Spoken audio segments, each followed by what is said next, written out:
Hello, good morning to all of you. Welcome to this forum, which is extremely important on the strategic connectivity and regional economic growth focused onto the VIII corridor. This segment, it is extremely important for transportation, and not only for the transportation in the Western Balkans. It's an earlier historical corridor that connects the Adriatic with the Black Sea, where most of the Western Balkan countries are connected, and not only those, and that today, more than ever, there is a strategic interest in this region. I am Ndërlidhja Strategjike, the Deputy Minister from the Ministry of Finance. I am the panelist and the moderator of the first panel. I would like to invite here two keynote speakers for today, beginning with the Minister of Economy and Innovation, Madam Delina Ibrahimaj, who for a few years now has had into her focus the development of economy and connectivity of businesses, initially as a Minister of Economy and then as a Minister of Entrepreneurship, and now as a Minister of Economy and Innovation, to tell us what is the extremely important Corridor 8 for the Albanian economy. Madam Minister, welcome. Thank you very much. Good morning to all of you. It is such a pleasure to be here. Mr. Minister, welcome. Honorable representatives of the financial institutions, international institutions, the chambers of commerce and trade, friends. It is such a pleasure to be here amongst you today to discuss about the Corridor 8, which is an important project, not only for Albania, but for the whole region. This is a project that it is at the heart of the economic development, not only as an infrastructure project, but as a project that directly and indirectly plays an important role into the Albanian economy and into the regional economy, and also into the whole processes of Albania for the European integration. The Corridor 8, or the 8th corridor, it's a key, important corridor for the Albania's integration into the EU and for the EU strategic initiatives. It is a condition to increase competitiveness and as a guarantee to increase the security and joint prosperity. And this Corridor 8 is one of the main and essential corridors into the European development, and this is related to projects that are financially very well planned. And we already know that today the challenge is not just the agreement on the project and the inclusion of this project into the network of the joint European economy, but the well-functioning of this corridor as part of the other European projects. This has been a priority for the Albanian government for a long time. This is going to be translated into the road and also railway projects. This project is a strategic opportunity to reaffirm our role as a knot and an important knot in between the East and West, as well as the strategic position into the Adriatic. And through the development of the ports, the railways, and the energy, Albania can be returned into an important transition. One of the most important issues is the development of logistics, and only through the development of the logistics and the road networks we can become a logistic part for the whole Eastern European. This is not an investment that we have had it up to now, but this has been going on for a few years already. But for us, this is essential to develop the infrastructure, and also together with the infrastructure, we can develop the whole potential that we have in relation to the facilitation of trade. The implementation of this major project has an immense influence not only into the Albanian economy, but the regional economy. We have been working for years to strengthen the joint regional market as a first and necessary step to enter the joint European market. And at the essence is the objective to increase the competitiveness that based on national and regional level. This would be translated into the, for instance, decrease of deadlines for transportation routes. And this would also be a step forward to increase our strategic location. It will also initiate a lot of connectivity in between all the other economic sectors, and it will also increase the potential of Albania for further developments. This project is completely harmonized within the strategic national agenda, and that it is also related to the strategic development plan for the Western Balkans, for the tasks that come out of the Berlin process, etc. This is a project that is not separate, but it is closely related to other major projects, and I would like to state here the project for the facilitation of trade, for transportation and trade, that it is now entering its second stage through the assistance of the World Bank and the European Union. And through the harmonization and integration of all our objectives, we are going to achieve our joint aim, which is a sustainable economic development and connectivity of the European markets. It is not by chance that this project is now interrelated with our wider integration objectives, such as the green projects. But at the same time, I would like to talk a little bit about the strategic location of this project, because it strengthens the part of the Eastern European countries, because since we are living in a very insecure global stage, it is important to create stability. Honorable participants, this gathering of all of us here, it's already an engagement to move forward with this agenda to orient our steps for the future.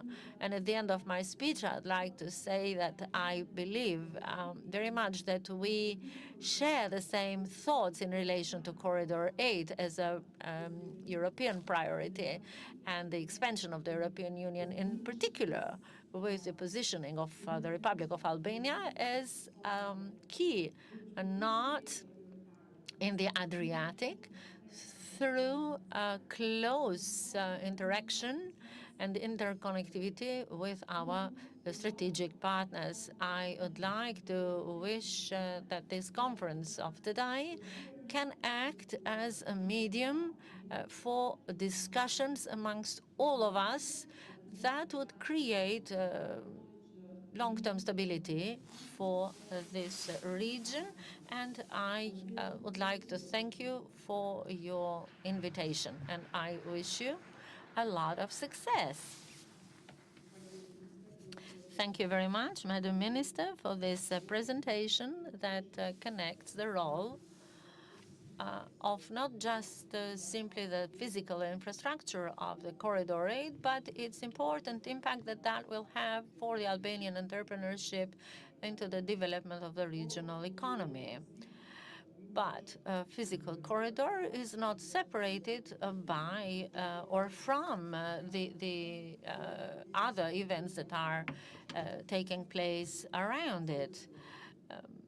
We take into account what is going on, and in order to explain to us the vision of the Republic of Macedonia, I would like to invite now the Minister of Environment and Spatial Planning, Mr. Mohamed Hoxha. Thank you very much.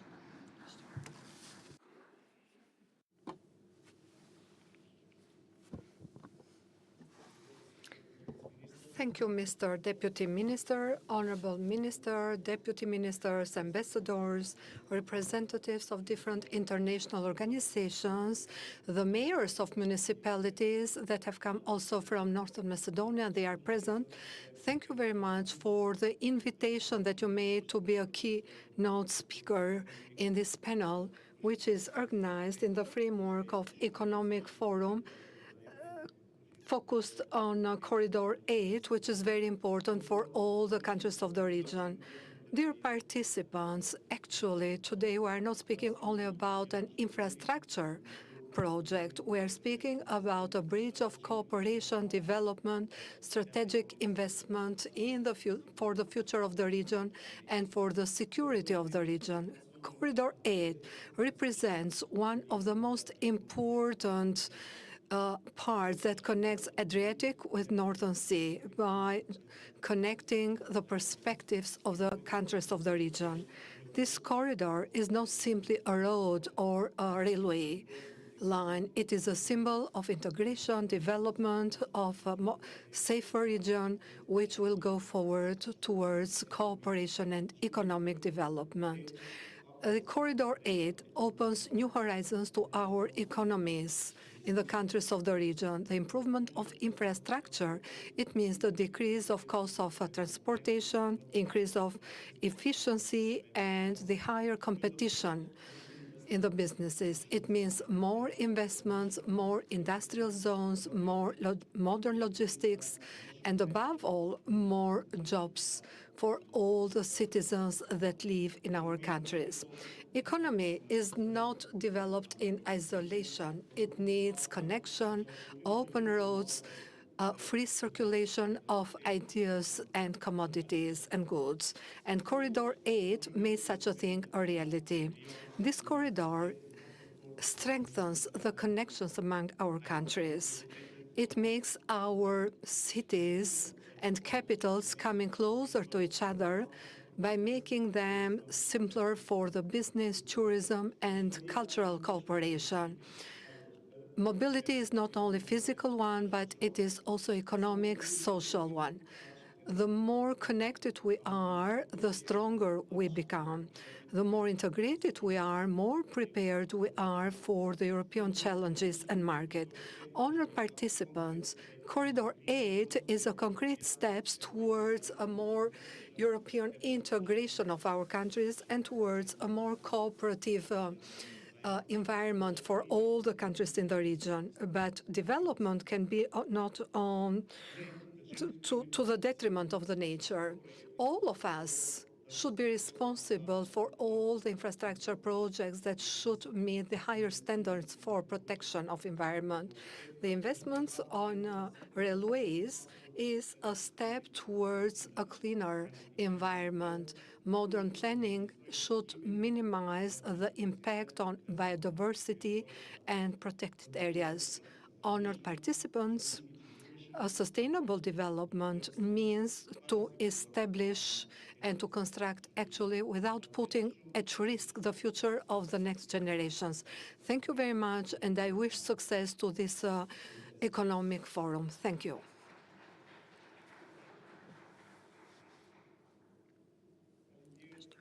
Thank you, Minister Hoxha. Together with the Minister Ibrahim, I thank you very much, both of you, for your presence. I know that both of you have a very engaged commitment and some other commitments, so thank you very much that you share some moment with us to share the vision and the development on the future of Corridor 8. Now, let us go on with the next developments and with the next panelists. Speaking about this corridor, that is very important. It is mentioned a lot, and many of you maybe know these facts, but it is very important to remind of the fact that Corridor 8 is not simply an initiative of the time that you are living, but it is related to the history. As many of you know, in fact, Corridor 8 is not anything else but only Egnatia Road when Roman Empire established more than 2,000 years ago, so as to help to the transport of goods and commodities, but also military forces from the actual Italy, current Italy, towards the Black Sea, etc. And this was a corridor that remained very important towards all the history. I would like to mention some historic facts to show that this Corridor 8 has been very important. In 48 before Christ, Julius Caesar and Pompey, with their military forces, they went through the Old Jura. And there were also some other commitments, and there were some fights, let us say, in what we know now Duras. Then later on, Byzantine Empire, the Normans, the Vikings, that controlled the southern part of Italy, and they have started to have their territorial goals in the Mediterranean. They passed through Duras in a very important fight and battle in order to go closer or into the Balkans. At the end of 1400, Elbasan was established, refounded, and I see that the mayor of Elbasan is present here today. And it was done just to control this very important corridor for transportation of military forces, but also for economic issues. And it was in those footprints that Egnatia was. And the historian was saying that during these years, the Roman soldiers or Ottoman soldiers, they found also some remnants from the very old road Egnatia. The actual importance of this is not simply related to history, but to make this very important corridor into an added value to our economic, political developments, but also military developments. At the moment that we are speaking, the Albanian government has undertaken a very important and clear strategy about this corridor. On the one hand, through the budget funds, we are aiming to develop the road infrastructure and port infrastructure. So the new port in Porto Romano, that we hope that will be very important. It will be used for commercial goals, but also military goals. And we aim also at developing with budgetary funds of the highway that will connect Durasport with Chaftana in the Albanian territory. We are closely and cooperating with our international partners, with EBRD, EU, and the others through WIF, in order to finance and to redevelop the Albanian railway. And there are two very important sectors which are co-financed through some packages that are very important, the biggest, the fundamental ones that the Albanian government has undertaken. It is a fund that is about 500 million euros, and this fund is also adopted in the Parliament of Albania. There are loans from EBRD and the others, WIF, and also EU. This is the most important grant given by the Republic of Albania. As the minister mentioned earlier, we aim to facilitate the costs, to reduce the costs. We aim to further develop the trade. We aim at having a better connection in the region, and I believe that this will be very important in the midterm and long-term developments, this will be a corridor, very important one, due to the military connection that will provide. So facilitation of mobility for military goals, and this was considered also by NATO as one of the weakest points in the Western Balkans. But we are here today to speak about the trade, and this is one of my passions. This is the topic of my master, and the roads where the traders go, they are not roads where the military forces go. So I hope that we'll speak more about Corridor 8, about economic developments. Now, I would like to give the floor to the other panelists, starting with the Deputy Governor of the Bank of Albania, Madam Natasha Metaj, with whom we would like to speak about the role played by the monetary policies in preserving the macroeconomic stability in the country, in establishing the conditions to finance the projects in a sustainable way, and with the other long-term goals that this policy has. Thank you. Thank you very much, Mr. Deputy Minister.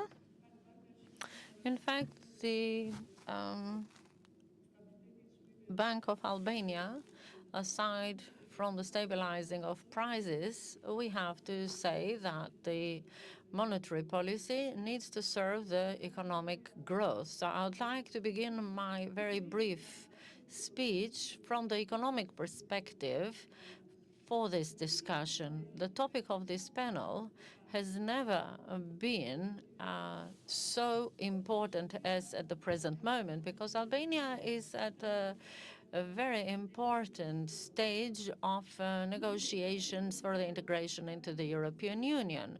In essence, the European Union deals with the free movement of people, goods, services, and the product of this free market is a joint market and a functional market, and the corridors represent the infrastructure where this movement would materialistically be represented. So in order for this market to be joined, this would mean that we need to take over and upon us a lot of tasks and duties. And all of these duties have two main objectives. First of all, to reduce at the maximum the gaps of the development for the countries that are wanting to join the European Union, and to increase the competitiveness of these countries, because the increase of the competitiveness would be translated into the development, into the economic development. These economic corridors are called economic today, but they were not called such just like my colleague before me told you. And these are ancient concepts, but the aspirations for the corridors have evolved through the time. At the earlier stages, these corridors were seen as shorter transportation routes, which meant the reduction of the costs. And that is why now we are calling them economic, because they are not being seen today as cost reduction corridors, but as a very important instruments for the regional development and international connection.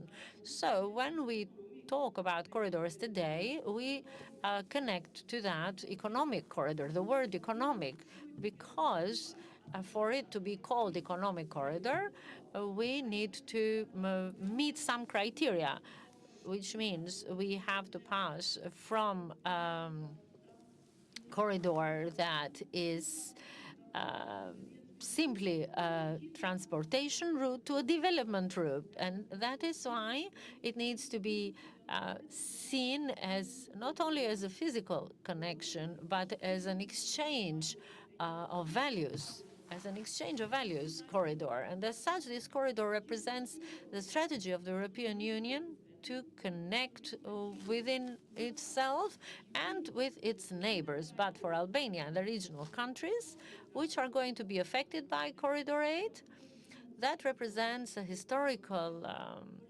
possibility for development and integration. How able we are going to be to capture this possibility is going to depend on us. But however the possibilities are there, this corridor, Corridor 8, is going to shorten these distances with Macedonia, with Bulgaria. First of all, it will realize or fulfill the earlier objective, which is the cost reduction. But the cost reduction in itself is an important advantage in competitiveness, which means that the Albanian export companies are more marketable into the other international markets. And this means that the port of Durrës would become a transit point for the whole region, and which means more portual revenue. And this can also become a logistical point, which means that we need to diversify the structure of the Albanian economy, because up until now, the structure of the Albanian economy was mainly focused onto the service industry, construction, and remittances. But the participation into this port and the participation on the Corridor 8, it's going to provide the opportunity for the Albanian economy to develop, such as the various industries, the processing and exports, and this will be translated into an economic growth for Albania. What do we need to bear in mind in order for all these advantages for the new economic structuring can be beneficial to us? This would mean that throughout this corridor, we need to create economic zones.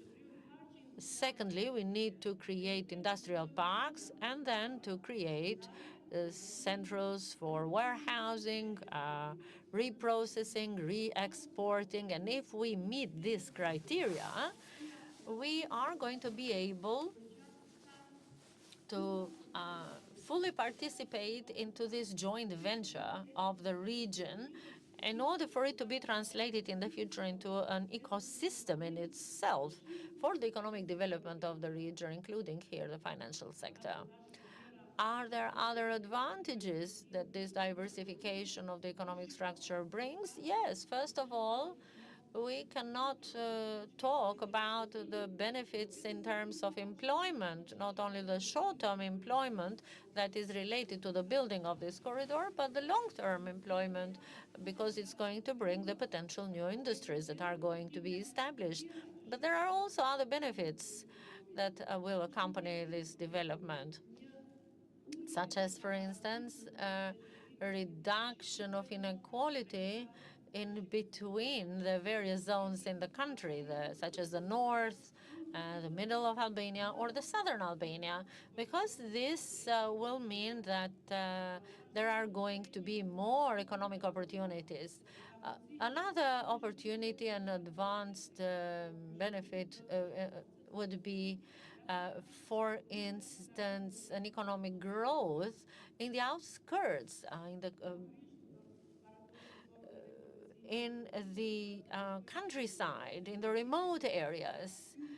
And as for this networking through this project of Albania and the region, is going to strengthen the role of Albania at the negotiation process, but also increases the role of Albania as a stability factor in the Balkan, because the more economically these Western Balkan countries are related to each other and connected to each other, the more stability there is going to be in the region. And all of this ecosystem that is a potential today but can be turned into reality tomorrow, it is being translated into a positive factor for the financial sector, because the financial sector is going to be returned or turned into a bigger sector, because it's going to do the mediation in between the various actors, and it's going to be an important factor into the financing of this project. Are we ready to respond to this development? Briefly, I would say yes, but I can also say that we still have some work to do. But why can I say yes, first of all? Because we have already done our preliminary work as the Bank of Albania. Our preliminary work is to ensure that the banking system is sufficiently capitalized, is sufficiently liquid, has sufficient liquidity, and it is prepared with all of the frameworks to challenge any upcoming financial stresses. We have 3 layers of standards that we apply as a Bank of Albania, that through which we have the traditional framework, or we have the macroprudential layer, and the platform of extraordinary intervention, which is also part of the financing world, the world financing system. Of course, there are also limits that are related to how big this financing system is. We are a small country, but if we are going to need financing of bigger projects, we might need to have cooperation with other international partners, not only for the financing of these projects, but also for the preparation stage for these additional challenges. What about the regional cooperation? The regional cooperation, if we are going to be part of it, is going to be very important. But I would like to stress once more, aside from the fact that we have already talked about it on other occasions, that the period of economic development has new dimensions. And first of all, we see the liberalization of the market, where we see the predominance of the private sector, the financing sector is predominant, and also the globalization. I would like to stop at the financing and the globalizing factor. The first one means that the financing decision is predominant, but the globalization would mean that we have seen an additional reaction to the exchange of trade and goods. And of course, the Corridor 8 is going to be a positive factor into the further increase of this corridor. I think that the financing system has already been integrated into the European Union. You already know that our banking system is part of the SEPA program, that the transactions of Albania and the Eurozone countries are so simple and cheap, just like the transactions that we can carry out inside our country. But of course, they cannot be compared in terms of value, but I am referring to the infrastructure. However, besides that, within the European Union, we have the instant payment system into the European Union, and Albania has not been integrated there yet. We have already undertaken the first steps, and we have not waited without doing anything. But we have decided, together with the regional countries, to precede our work for corridor, for our finance corridor for the instant payments. What does this mean? We have a joint agreement with all of the countries of the region, with the exception of Serbia, because Serbia has a different financing system, and we are now implementing it like a TIPS loan system, which is the fast and instant European transactions. So the regional countries are going to be included into this system that is functioning within the European Union. And we are now ready for investments, and also with the technical preparations to cooperate with the European Union after we become part of it. Aside from that, we have already undertaken the initiative to create an interinstitutional working group for the green economy. And of course, we expect more developments in this regard, because when we become part of Corridor 8, we can see the potential for other economic forms, and of course they would need to become aware of what can Albania offer in this regard for as the sustainable economic development goes. So we would like to have all things in hand.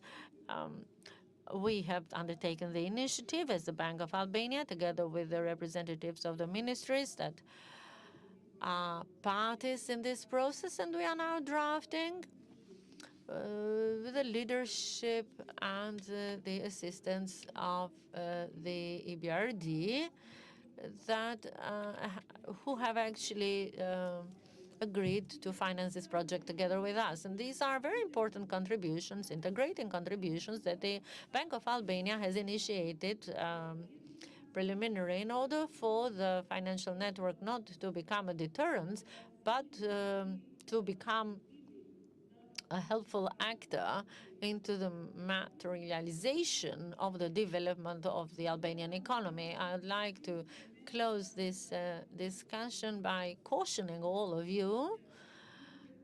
We need to work very hard in order for this corridor not to be become passive, which means simply a transitional corridor.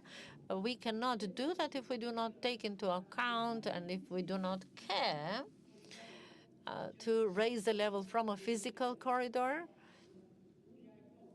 the reduction of cost, but we need to create the values and aspirations to have the level of knowledge, which is the third level, which means that we cannot simply talk about a physical infrastructure, but for an innovative infrastructure, because we know that today we are aspiring to become members of the latest, newest technological developments. And aside from the physical investing into this corridor, we need to raise the level of knowledge, because without that we cannot operate, because the Albanian human resources need to become part of this new value of chain of values in order for us to become an important part of this corridor. Thank you very much, and please forgive me for taking a bit longer. Thank you, Deputy Governor, for this explanation on the role played by the Bank of Albania, not only on the financial stability, but also on the other elements. It's my pleasure to see here today the president of the Bank Association that play a very important role in funding the public and private projects that are related to this corridor. In our speeches, we mentioned that this corridor is made mainly to facilitate the transport and trade. And now we are going to listen also from the business community how difficult it is actually the movement, how many barriers they face, and what they would like to see. So it's our pleasure to have in this pleasure Madam Ines Muchostepa, the President of Union of Chamber of Commerce and Industry of Albania, so as to provide her insights about the barriers that should be taken off. Thank you very much, and I would like to thank the Ministry for Europe and Foreign Affairs for organizing this economic forum, which is in parallel with the of Ministers, and it is related to Corridor 8, a corridor which is not having only a political importance or security importance, but it should be considered also as economic corridor. So the three components, economic, political, and security, they go in parallel with each other. And it is quite good to discuss today from economic point of view, and there are present all very important stakeholders that are related to this corridor, representatives from the businesses. We will hear from them also what do they think about economic development in relation to Corridor 8. It is a corridor that is closely related to the economic development of our country, sustainable economic development. The business voice has been in relation to facilitation of trade with the countries nearby us. The national chambers of trade have been closely related to the instruments of Berlin, and they have created a cooperation with other chambers of commerce, and they are focused on facilitating doing business in Albania and in the countries of region. That's why this corridor has an added interest to all the region and to the integration process. That's why European Union organizes these corridors, even in the framework of economic integration. Our main challenges in the recent years have been related to integrating our economies within a regional market. When we speak about infrastructure, establishment of infrastructure is one of the biggest problems that Balkans has faced with. We cannot speak about competitive economies. That's why the creation of such infrastructure should be considered from the viewpoint of all the positive results. So there will be decreased costs on the businesses. It adds to the development of trade. It decreases the cost. It increases the volume of increase of import and export. So the mobility of goods as part of the 4 freedoms that EU has launched, and the strengthening of Durasport in such a case, which is very strategic for Albania. And it is strategic not only for Albania in the future, but for all the region and Europe in such a case, because all the connectivity now from Corridor 8 is considered a very strategic one. It's quite good that this project started from 1994 is launched a lot now with our colleagues with the regional chambers. We are discussing time and again so that these projects could be supported by EU funds. We have raised our voice even to European Commission so that these projects go forward and go ahead. Of course, these are projects that bring about development in all the countries where they go. There could be an increase of GDP, and if we relate it to different structural reforms that this country should undertake, it will bring, so a good infrastructure will bring a potential of increase of foreign investments, and this is one of the requirements of chambers of commerces. By setting Albania and the Balkans countries as one destination for having big investments, a very good infrastructure will help to this. It will help also to employment, and we need a lot for this in our country, but also in the countries of the region. In the short term, speaking about the construction of infrastructure, of ports, of railways, roads, but in the long term, we have to consider the part of industry that will be developed in this as a result of this connectivity. So in the transport, infrastructure, tourism, services, processing industry, and increase of exports in our country.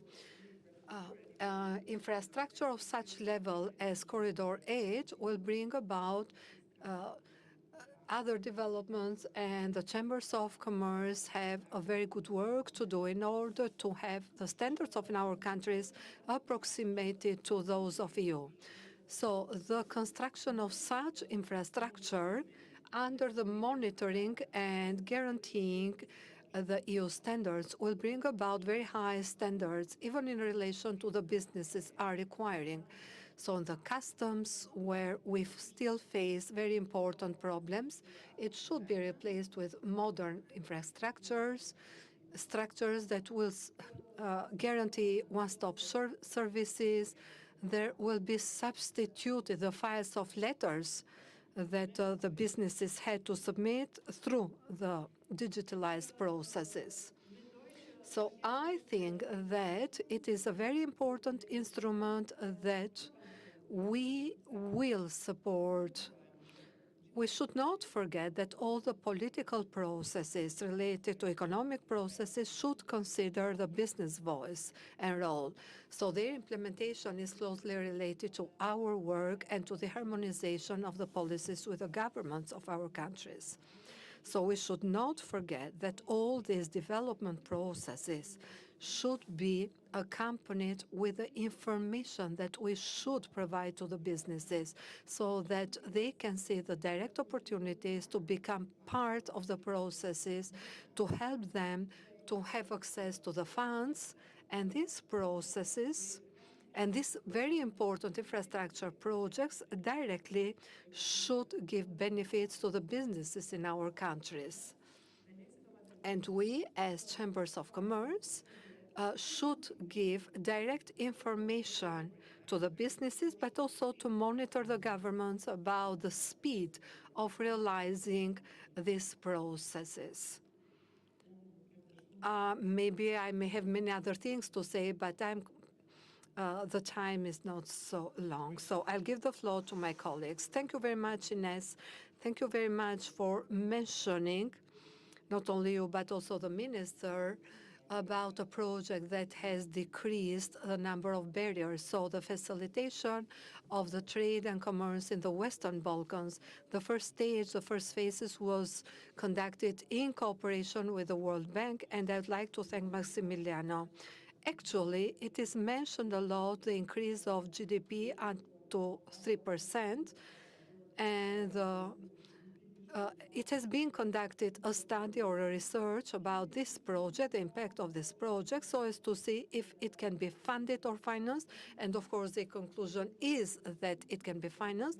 And to speak also about the chance to finance these projects related to Corridor 8, it's our pleasure to have here Mr. Riccardo Miliano from SACE to speak about his opinion, his viewpoints about the financing or funding the public and private projects in relation to this corridor. So the floor is yours.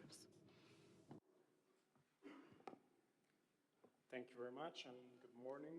It is a true pleasure to be here and represent SACE on such an important occasion dedicated to support the full implementation of the Corridor 8.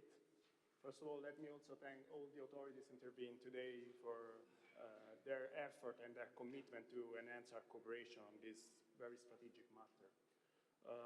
Before looking at what is our potential support to the realization of Corridor 8, let me just spend a few words on what is SACE and what are our key instruments.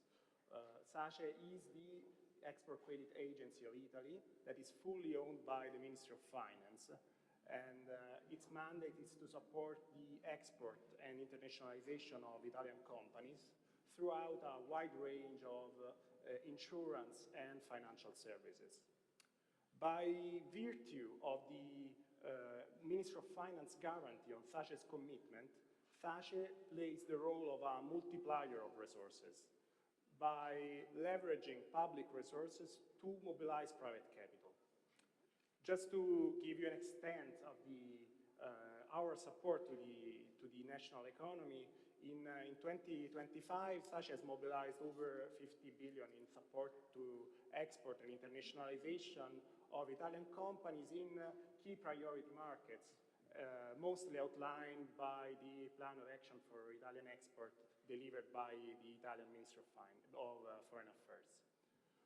To fulfill this mission, this strategic mission, SACE relies on 11 domestic offices and 13 worldwide representations that ensure the proximity to the Italian clients that want to export and grow in a local market, and that engage with a strategic relationship with local stakeholders like ministries, institutions, industry association, local companies, public and private sectors. Looking to Albania and to the wider realization of the Corridor 8, SACE has, as of today, has an overall portfolio of over 200 million euro in Albania that reach over 1.6 billion euro if we look at the wider Balkan region. And this number demonstrates how this region is strategic for the involvement of Italian companies. These geographies are covered by our representative office in Istanbul, and we have also a flying desk in Belgrade. Now, let's, as anticipated before, let's have a look to the instruments that SACE offers and that are pivotal, that are determinant for mobilizing finance and in the implementation of strategic projects such as the Corridor 8. First of all, SACE provides export credit insurance to Italian exporting companies. This means protecting them from commercial and political risks, and at the same time, this insurance enables them to offer very competitive deferred payment terms to foreign buyers, such as Albanians or any other foreign buyers in the geographies where we operate. On another hand, SACE guarantee banks that are issuing performance or bid bonds in favor of the participation of Italian companies in international tenders. Through these instruments, SACE has the possibility to enable and allow the Italian companies to award important contracts in the framework of very large infrastructural projects such as the Corridor 8. And then finally, another instrument that I'd like to highlight is that we can provide support also to project and buyer financing throughout our guarantee for banks, international or local, that can extend financing line to foreign buyers. That financing line is specifically targeted for the acquiring and the procurement of Italian goods and services.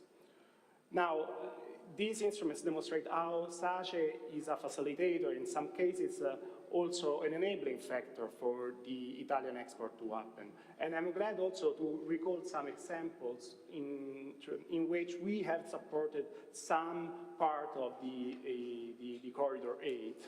For example, in 2023, we have supported an Italian company throughout a guarantee that we issued to an Italian bank that has issued a performance bond on a realization of a contract between the Italian company and the Macedonian public entity for public roads for the realization of some construction and engineering services related to the west segment of the Corridor 8. So this is just, of course, an example, but demonstrate how SACE, alongside the other players of the Italian system and the local players and the local partners, can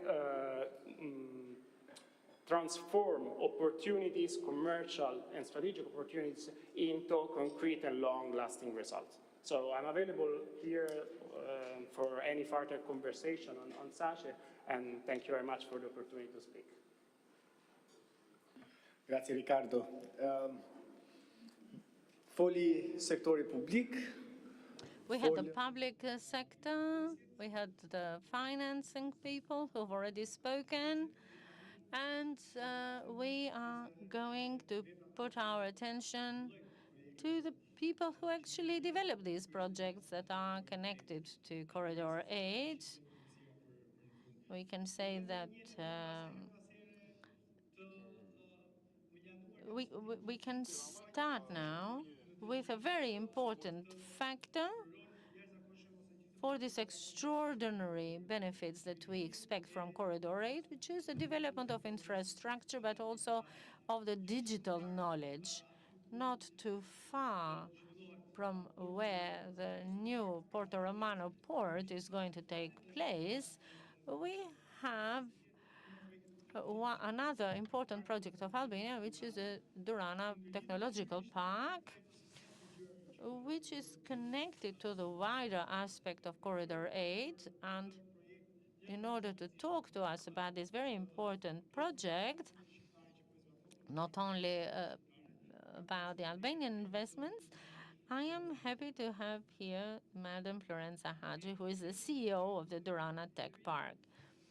Thank you very much for the invitation to be part of this panel. I am very happy to talk about Corridor 8 and the economic potential of this corridor. Just like Ndrit said, the development of the infrastructural projects and economic projects in this corridor is extremely important because the corridor is an access, as a physical access, doesn't actually bring in itself a long-term economic development if we do not accompany them with transforming projects, not only for Albania, but also for the region. I would like to talk a little bit and follow what the governor of the Bank of Albania said when she said that we need to diversify our economy and the digitalization processes and the development of the human capital. And precisely this is the aim of creating a free economic zone of a technological and scientific park. And that is why I would like to emphasize the word scientific, because it relates to research and development. And the human capital, 10 kilometers close to Durrës port, which is the entry port in this corridor.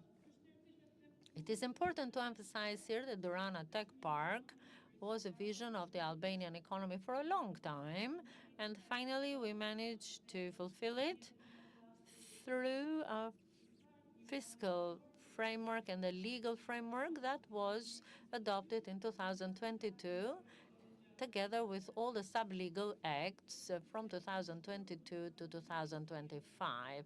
And we have been operational since about a year ago, and we've opened the doors virtually because we thought that in order for us to create an infrastructural park into an area of Chavzotai, such as in the vicinity of Durrës, where we also have the strongest labor market, this wasn't just by chance the selection of this area.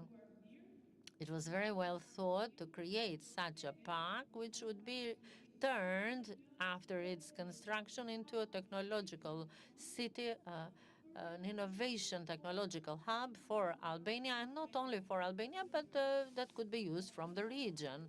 And the way of opening it virtually came after we carried out some analysis of similar parks that exist not only in the European Union, but also beyond that, which means that we have seen a lot of companies and that there are operating that have transformed their functionality because a lot of them work online, which means that they don't need physical office space and large spaces, but many of the employees can stay online if they can work from home with a number of them that need to actually be physically present into the park. So we wanted to see if there were international companies that would be interested to cooperate with us and to become a part of this project. We have already opened the call. We have had 140 companies to participate into the park and enter the park, and we have already registered 55 of them who are now operational, and we have 24 startups, and we have 8 memorandums of cooperation with companies that have branches in the fields of technology and innovation, And we have 8 other parks similar to us with chambers of commerce and businesses being those Albanian foreigners, and we continue to increase this cooperation. It is important to actually mention here that the park in itself, as I have already stated, is already laying out in Gjavzota. It's 82 hectares, which is going to be a physical city. It's going to include in its composition laboratories, even accommodation. It's going to have access with all the infrastructural in terms of roads and railroads, and we are talking with the authorities in order to have a railway station there. And therefore, I wanted to emphasize the importance of such a project, which needs to be seen as a part of this corridor, which connects not only the region, but also connects not only the cities of Albania, but also the regional countries and the regional countries with the European Union. This is very important because it makes us more competitive when we enter the EU. Thank you. Thank you, Florenza. In fact, it is understandable that when we speak about such projects, the time goes by. We are almost at the deadlines. I would like to invite Tani to be focused a little bit on your project, but not at length. So he's Mr. Dritan Delia, CEO TEDA Tiran. We can provide some information. This is another free economic zone, very important one, and it is a kind of park in Albania, and with the presence of Mr. Roy Shapeshi. So just a short presentation. What is its importance and why, Roy, you invested or you decided to invest in Albania? So Mr. Tritan first and then you. Thank you. In this long discussion that we had today, I was reminded about the words of Robert Schuman. So there will be concrete programs that will create a solidarity. And he meant these projects that connect economies among themselves. Among all these discussions that I heard today, I'd like to speak about very concrete thing. So about investment. I think that corridors can be done and become useful only when the capital starts to work. In my role as CEO TEDA Tiran, I speak a lot with some strategic investors.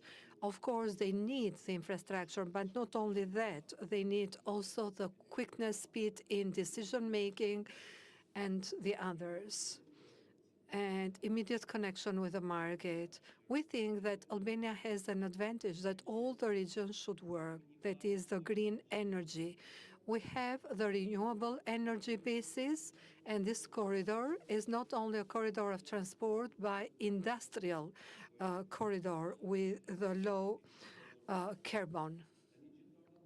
All the advantages that Albania has need also infrastructure. TEDA Tirana is created to make this advantage into a real thing.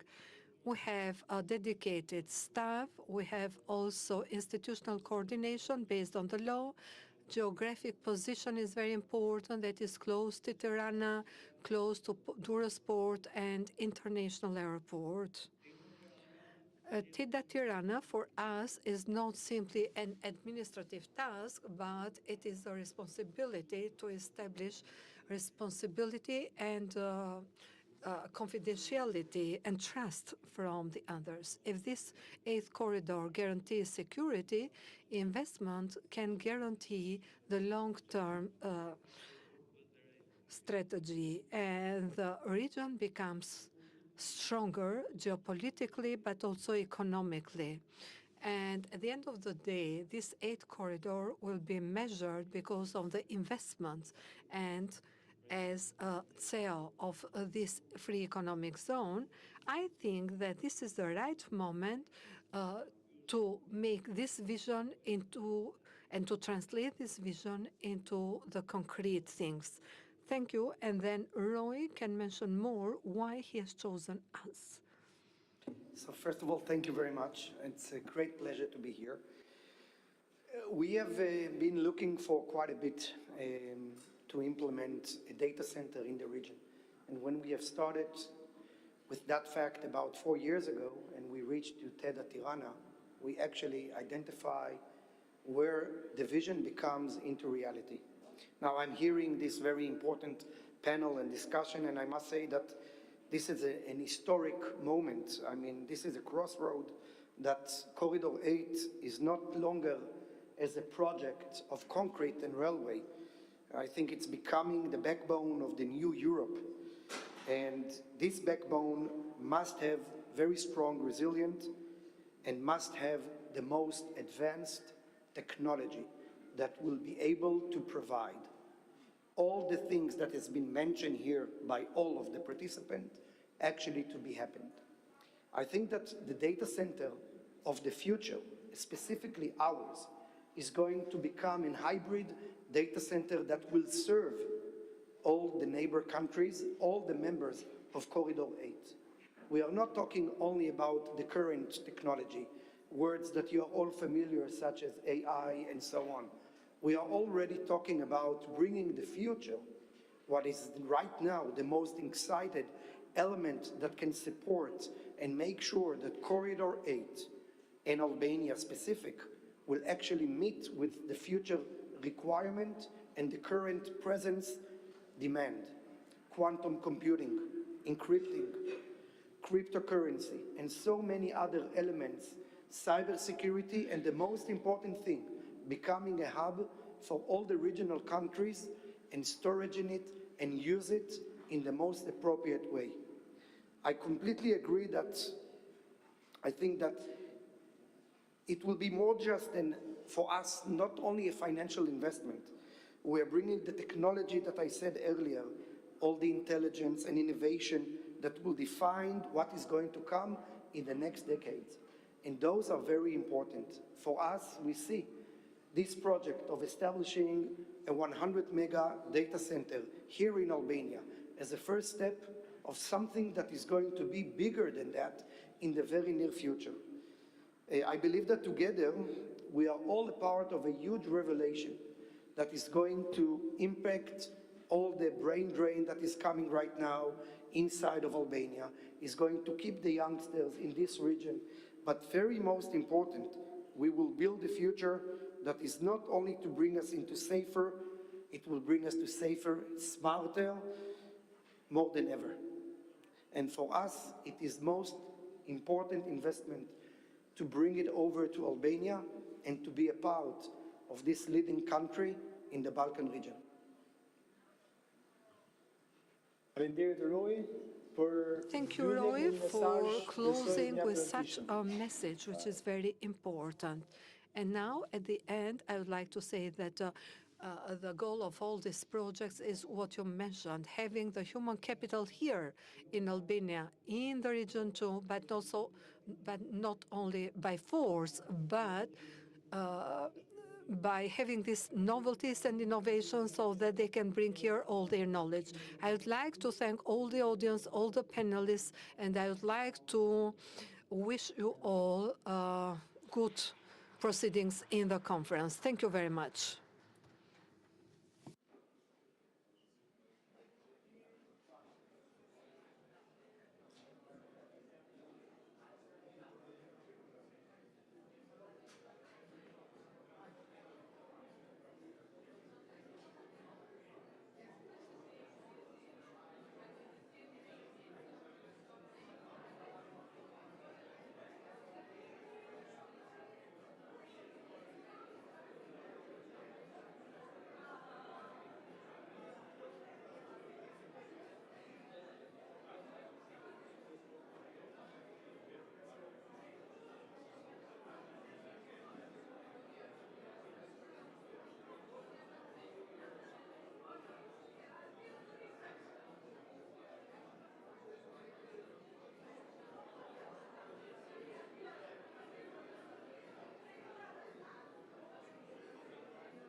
Ju lutem, ulemi dhe fillojmë për 2 minuta.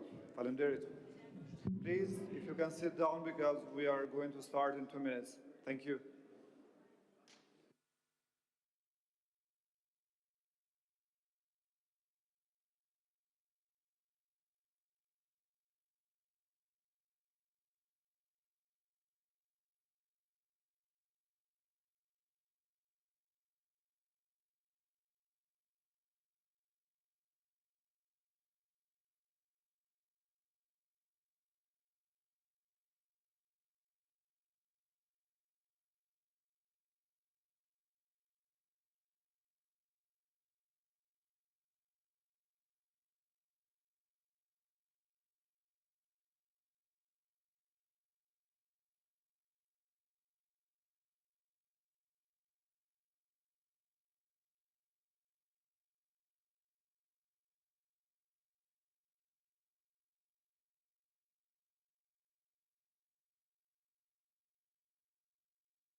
We can start now if you can close the door.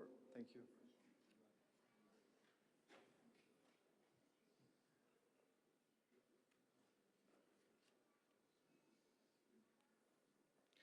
Përshëndetje gjithë. Hello to all of you. Thank you very much for coming to the second panel of Corridor 8 as a catalyst for sustainable connectivity and green growth.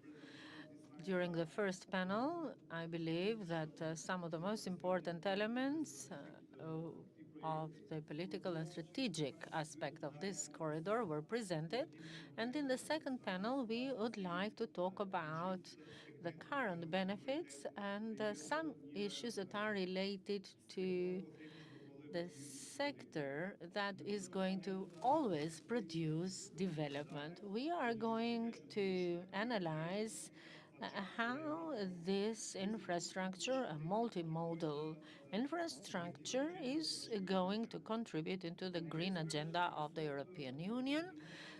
Today's panel positions transportation not as an aim in itself, but as a platform of the territorial and economic development related to the TNT objectives. Transportation and logistics along Corridor 8 are the concrete mechanisms for economic growth and territorial cohesion and green transition. It's a lovely day in Tirana today. Unfortunately, we are talking about the economic development indoors. When we talk about the economic development and sustainable development and the green development, of course, the Ministry of Agriculture is one of those institutions that comes to mind first and that has far more engagements in relation to Corridor 8, but also other parts of the national agenda. We have Mr. Ariane Plari, who is a Deputy Minister of Agriculture and Rural Development Ministry. And he's going to talk to us a little bit how is Albania performing and how will Albania perform as part of the economic development for Corridor 8. Thank you very much. It's such a great pleasure for me to be a part of this panel with these participants from the regional countries. When I heard the words Corridor 8 for the first time, I was 38 years old. I believe that in the upcoming 2 years, we can become part of it. Who more than agriculture can be related to Corridor 8? Who is far more interested than agriculture to find these corridors? Because we are producers, because before 33 years, we can say that we didn't have the levels of production that we have today. And we can say that this project has come at the right time. If this project had come earlier, we would have already been much better than now. This is a project that influences truly agriculture because it reduces timelines, because you know that this is important in agriculture because it fastens and it protects the quality of products. For instance, the shorter time you have to transport agricultural products such as milk or butter, it's better. And also you reduce the losses during the transportation, as well as it increases competitiveness. Now we are at the same corridor. Who is going to be the fastest to take these products to the intended objective? In relation to the other areas, which are the mountainous areas, you already know that we have the mountain package as part of the Albanian strategy, and we are going to be a consistent part of that package.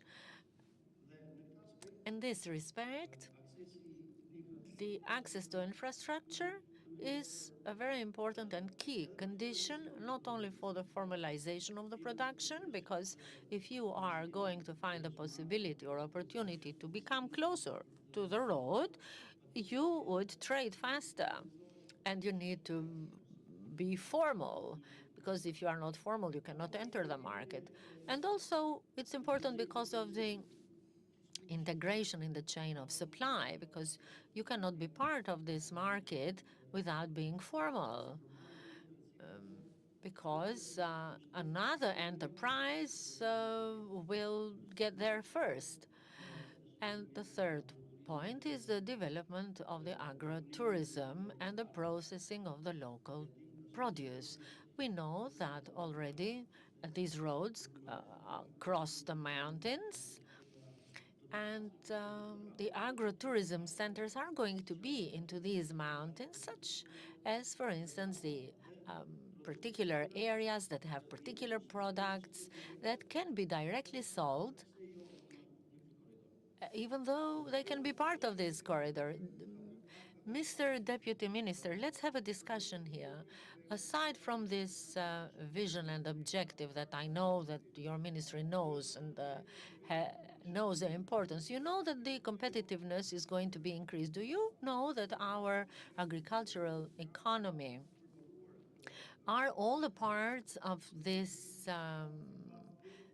chain able to take part into this facilitation?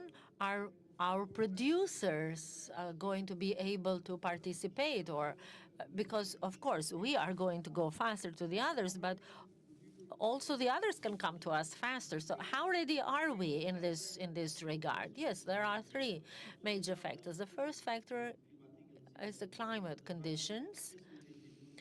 We can go to the market 15 days earlier. The second factor is that the Albanian agriculture has been perceived not only as an agriculture that produces for itself, but also for the market. And the third aspect is the support that the Albanian government is giving to the agriculture to increase and raise the standards, the quality of production, and to compete into the markets as an equal partner. The first factor that is very, very important, that is intertwined with the other two, which is the climate, means that we can be reaching the market faster. The second opportunity is, for instance, the opportunities for the exports. For instance, in the east, we have Bulgaria. In the west, we have Italy. These two are the most possible countries that we can cooperate with through the Durrës port or through Corridor 8, which is related directly and connected directly to Bulgaria. There is also another important aspect here. In this corridor, we have the possibility to have direct export of the Albanian products, and then we need to see what are the most potential sectors. Who is going to compete?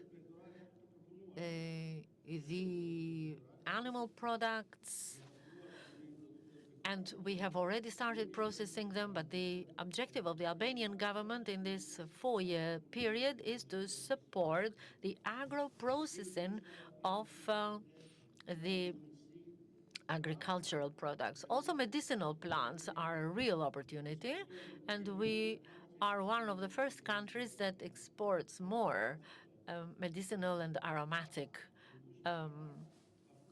plants. How do we export them? We need to process them with the latest processing technology. I think we can discuss with your ministry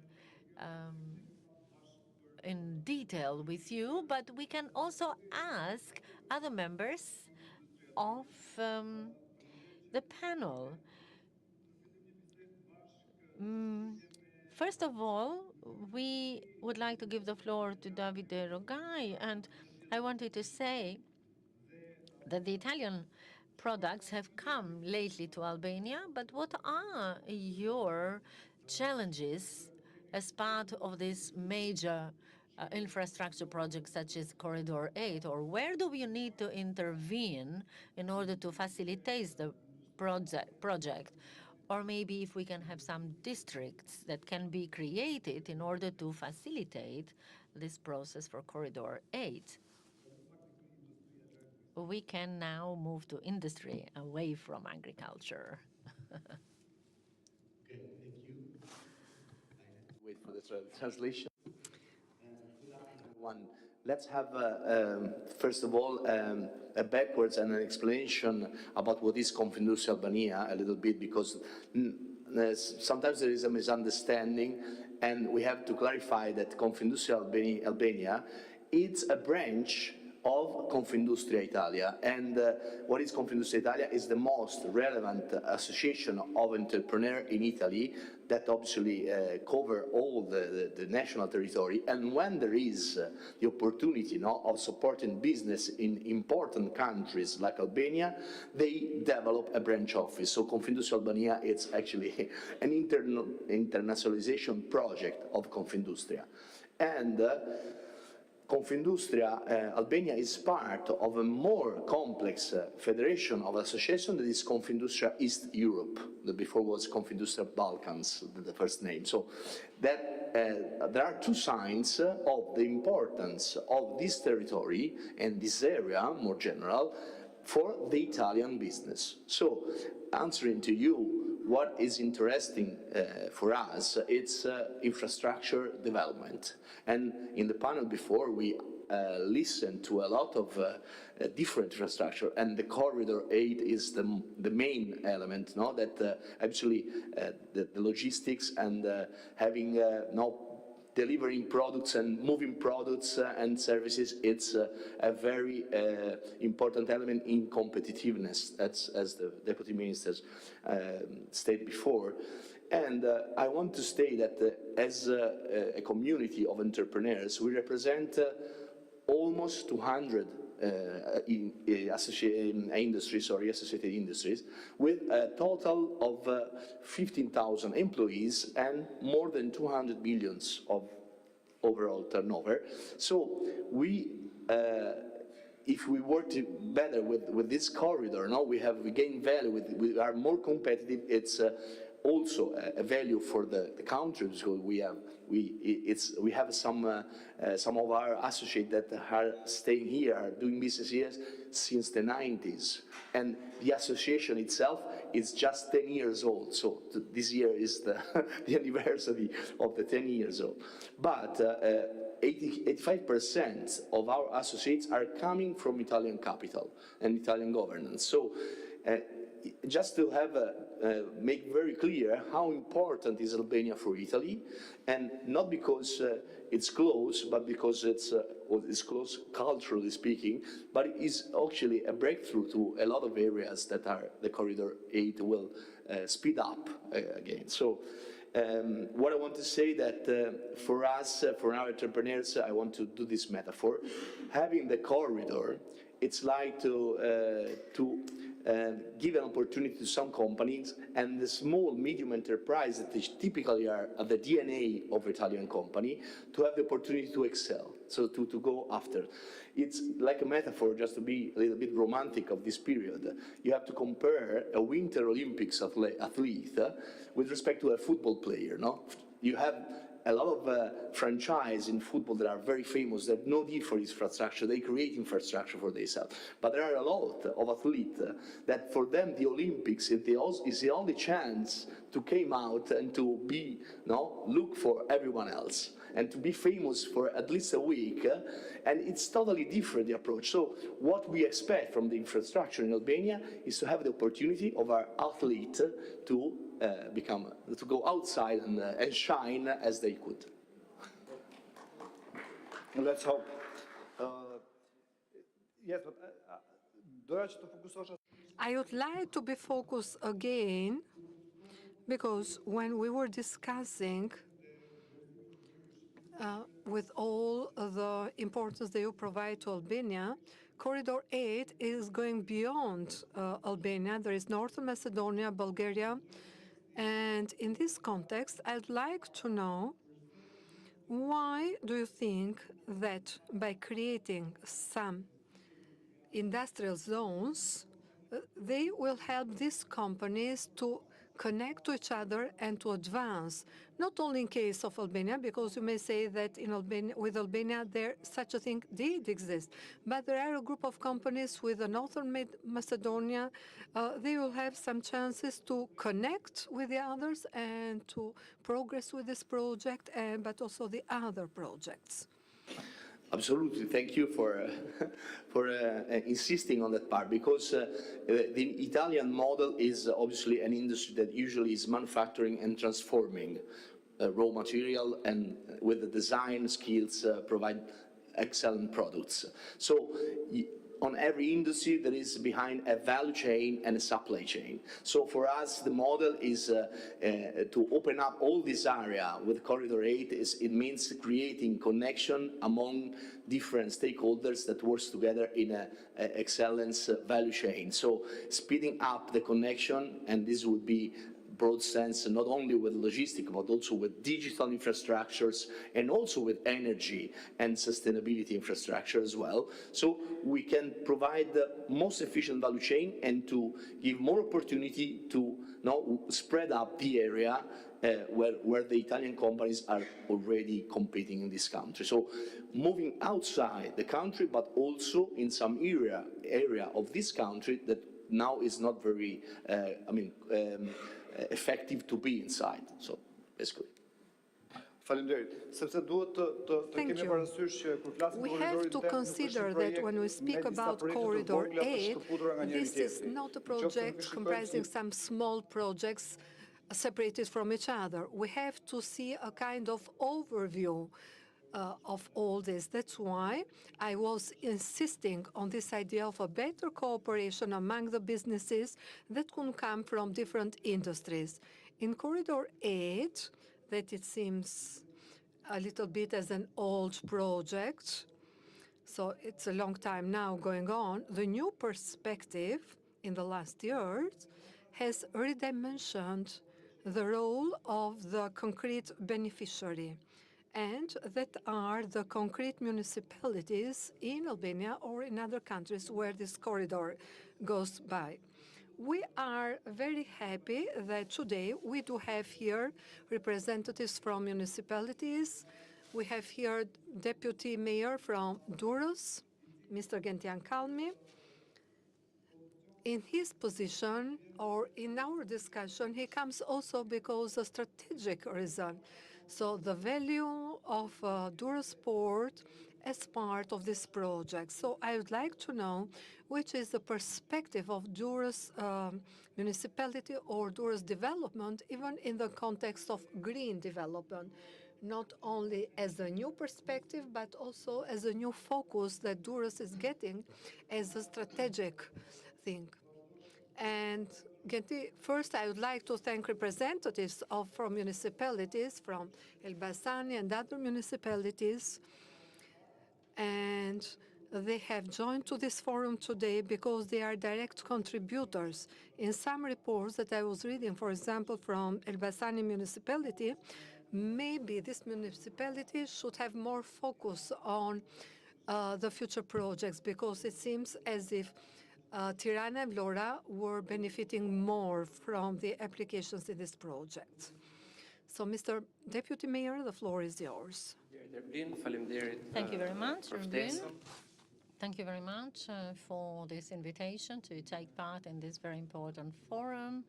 At the beginning, I would like to say that Durrës is geostrategically placed as an entry point of Corridor 8, and we represent not only a very important transportation node for the economic development, and the corridor that connects Adriatic Sea with the Black Sea through Bulgaria is one of the most important strategically placed projects for the region. The Durrës port, as you know, is the largest port in the country.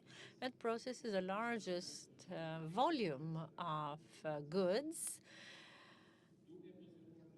By positioning Durrës as a multimodal city as part of Corridor 8 and also increasing the compatibility of Albania with other countries.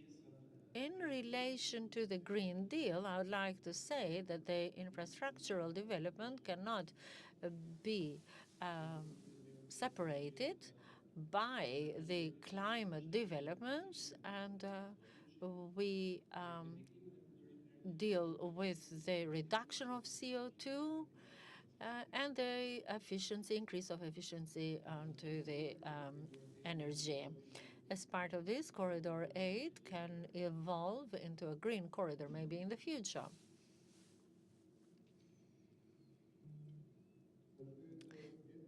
Thank you very much, Genti. If you have anything else to say, I would also like to say that as part of Corridor 8, the role of the municipality takes far more importance than a usual municipality, and we need to ensure that this economic transformation is accompanied by responsible, sustainable development and also clear separation of industrial and residential areas, and the replacement of these gradual economic areas from the center to these parks, which is going to also increase in return the life quality of the Albanian citizens in the future.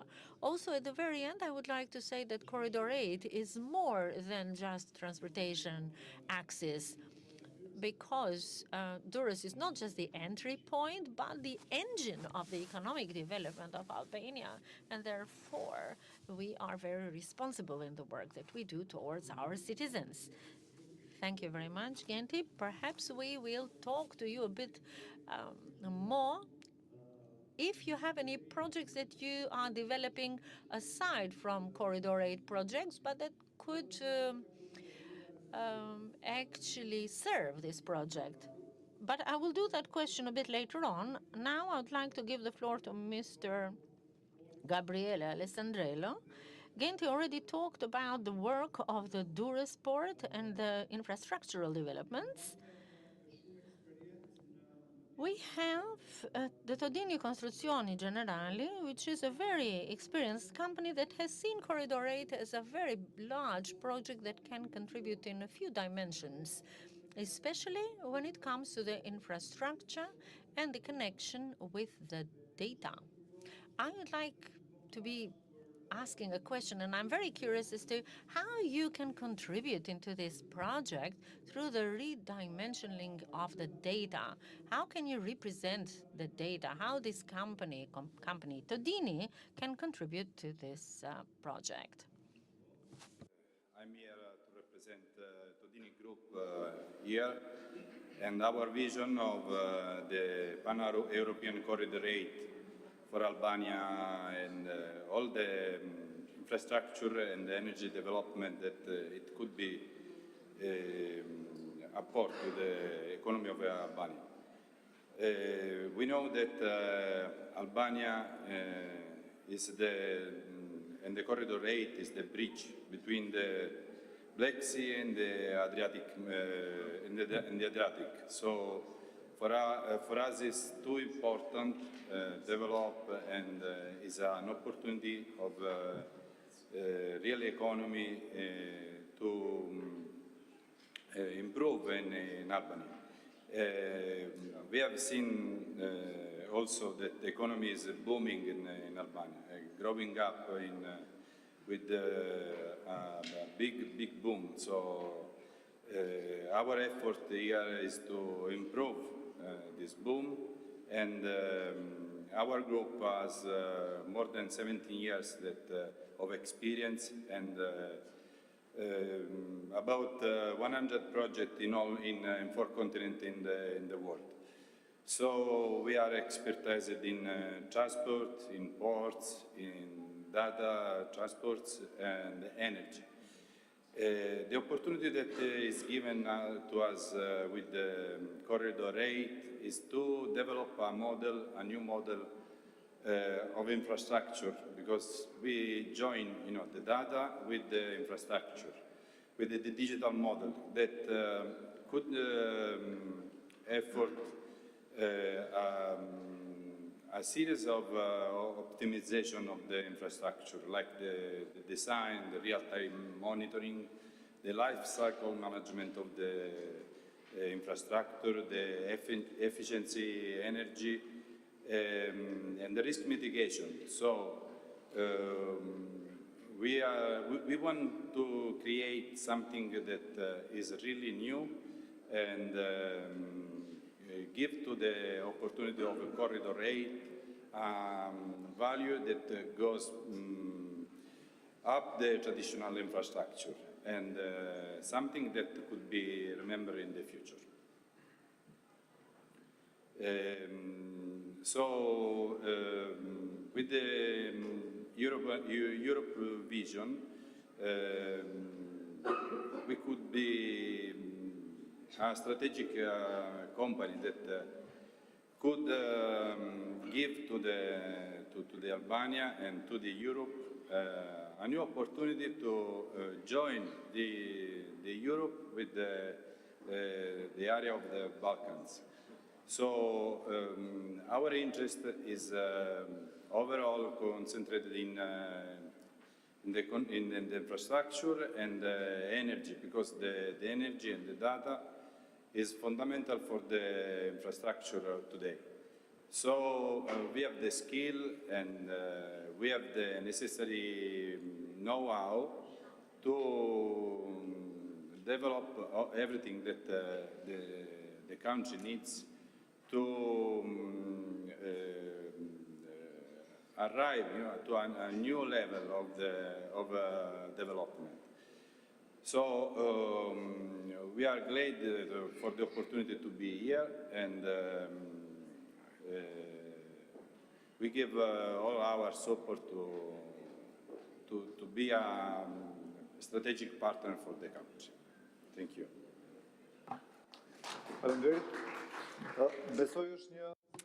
Thank you. I believe that this is an improvement of these projects and also Europeanization before integration of our region in EU,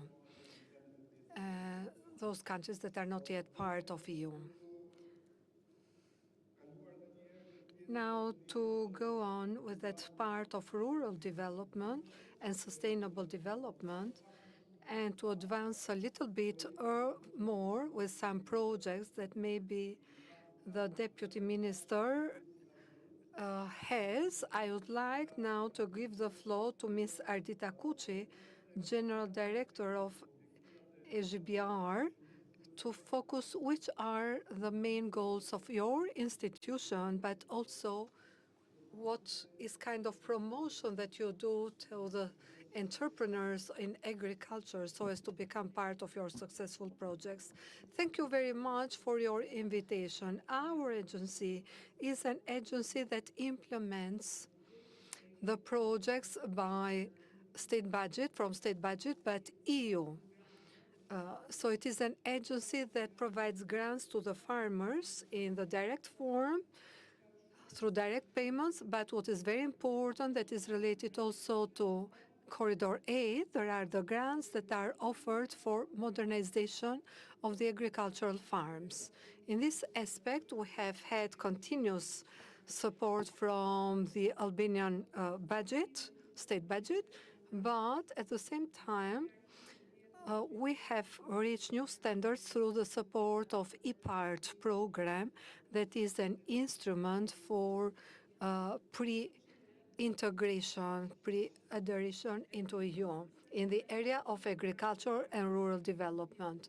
In 2018, we had farms, complexes, agricultural ones, etc., which were financed by some similar projects by the state budget or EPART. But we had not reached that kind of standard or qualities that made the Albanian farm be developed more, and also the Albanian exports were developed.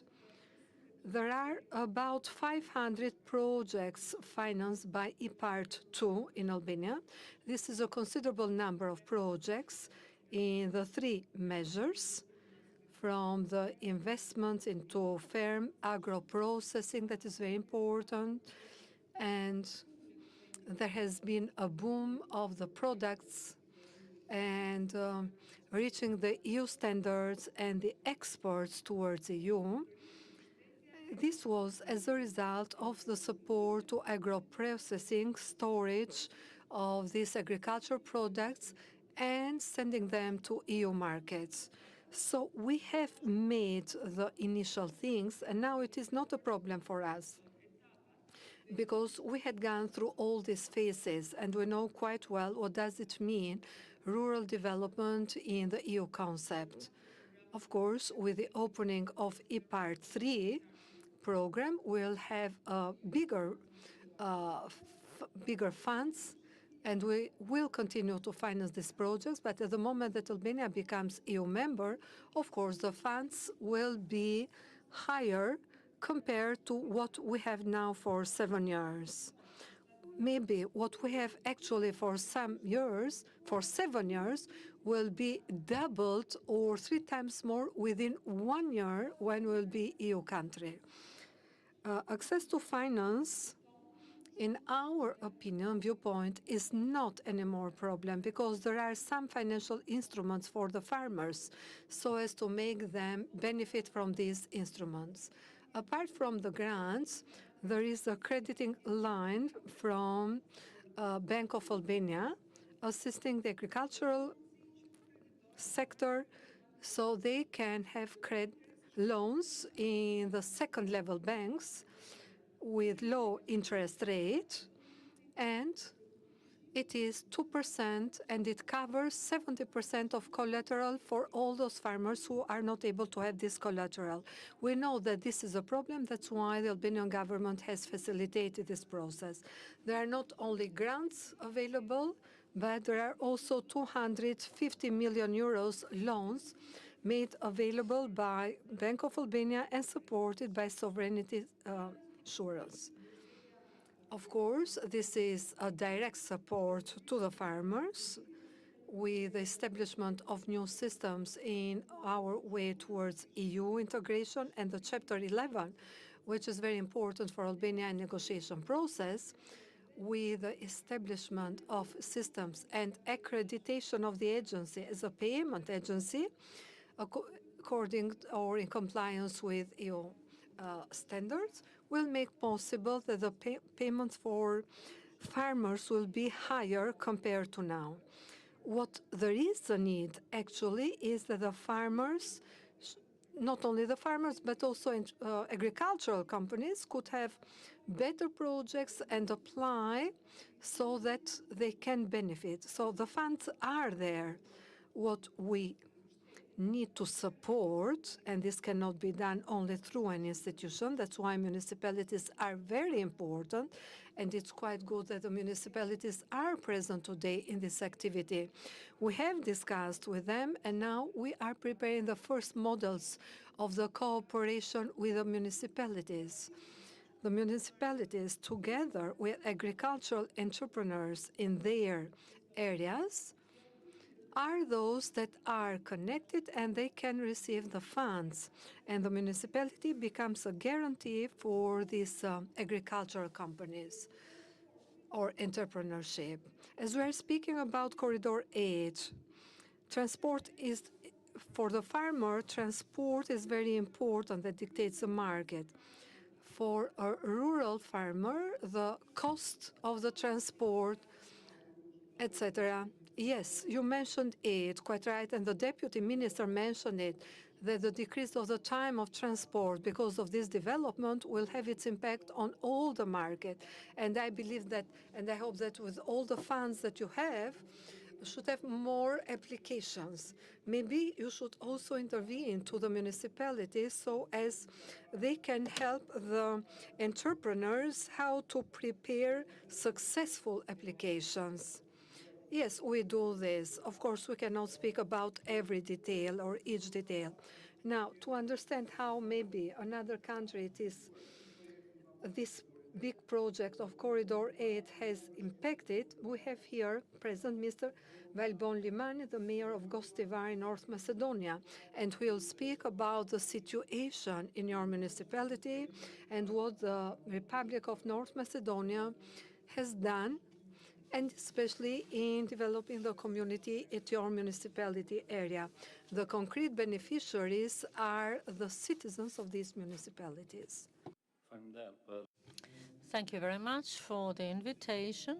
Just like it has already been mentioned, Corridor 8 today is not simply just a transportation project, but it is a proof and evidence of the region to return the region into an economic hub and to make it possible for our citizens to enter the European market.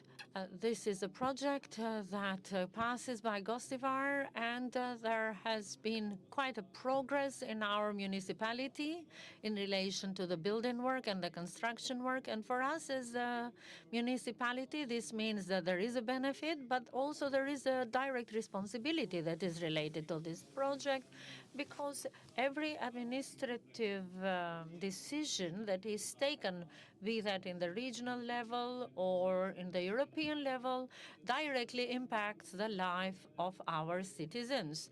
And of course, this construction work means and has meant that there has been an increase in the employment of our citizens, and they are now benefiting, some of them directly, but also indirectly. There is a hub that has been built in Gostivar. There are around 2,000 employees, and 1,500 of which are directly and indirectly involved, and they give a big push to the local economy for Gostivar region and all of the companies that are engaged here, but also the direct employees that are participating from the Gostivar municipality and from the region is around 900, which is actually quite a considerable number for a municipality such as ours, the Gostivar municipality.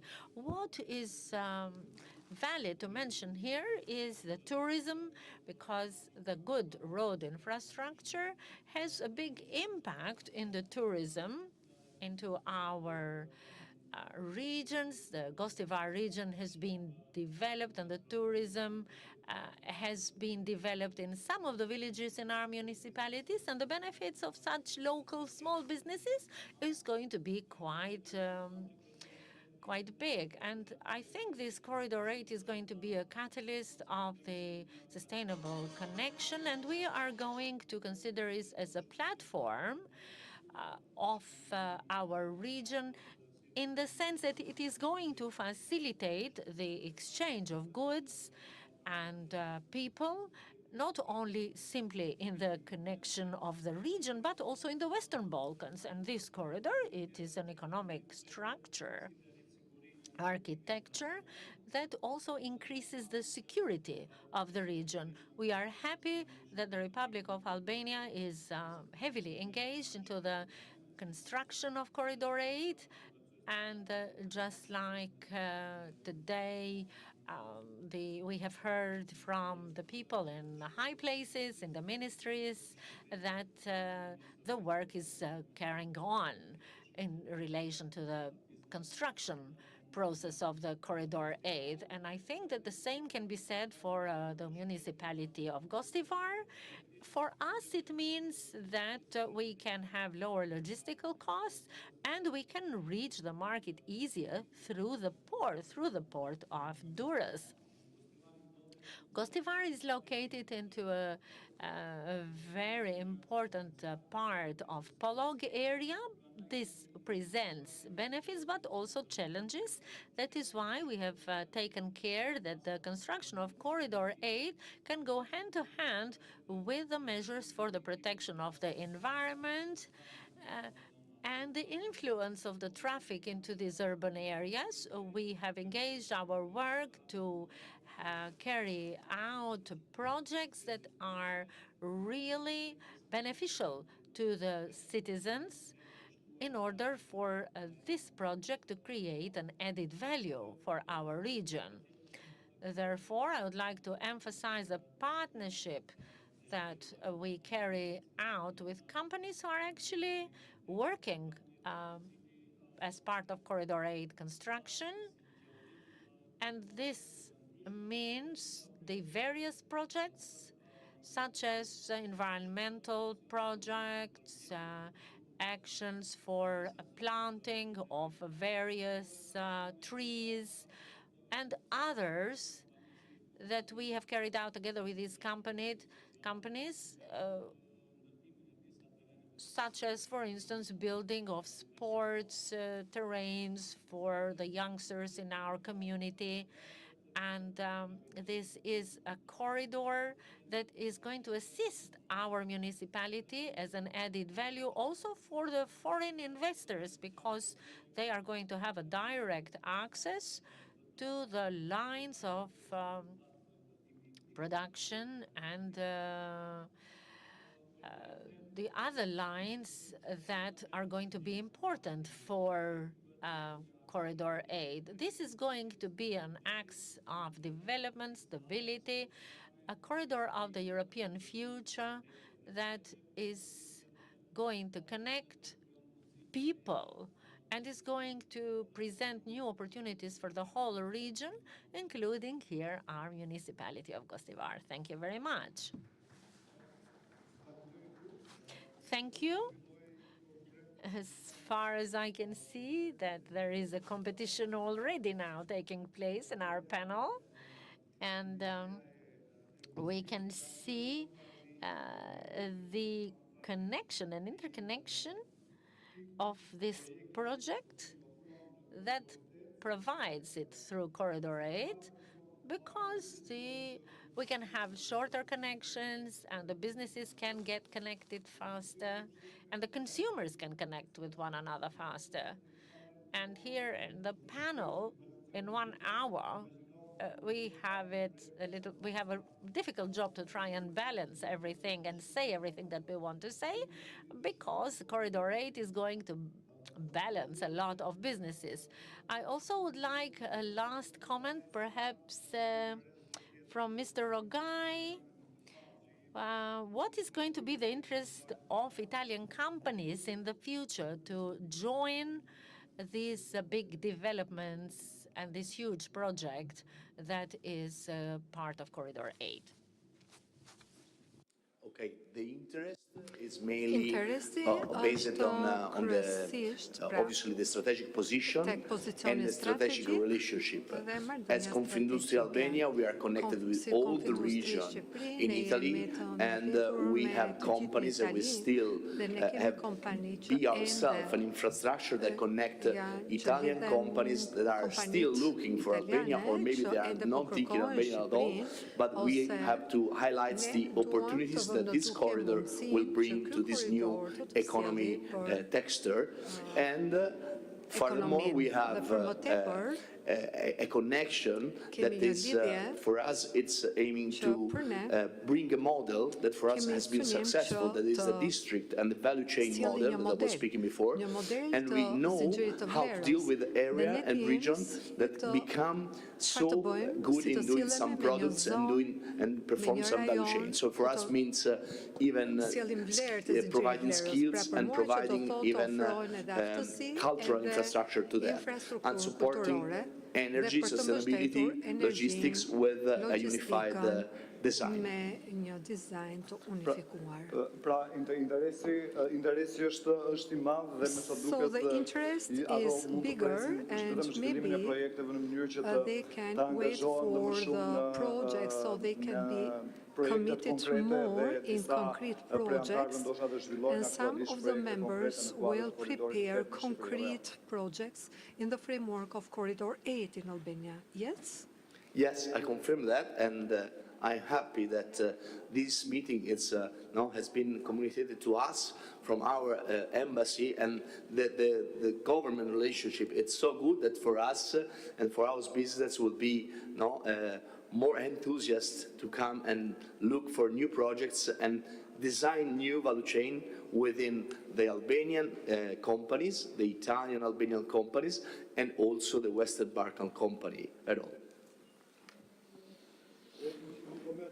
Një koment ndoshta nga zëvendësministri I Bujqësisë, mendoni që po themi Ministria e Bujqësisë dhe politikat aktuale që po ndiqni do të ndihmojnë shpejt në procesin e standardizimit in the process of standardization, even the projects that Ardita was presenting, so that the new entrepreneurs, and especially in the area of agriculture, should have access to these markets, quicker access to these markets, or we have to wait a little bit for standardization?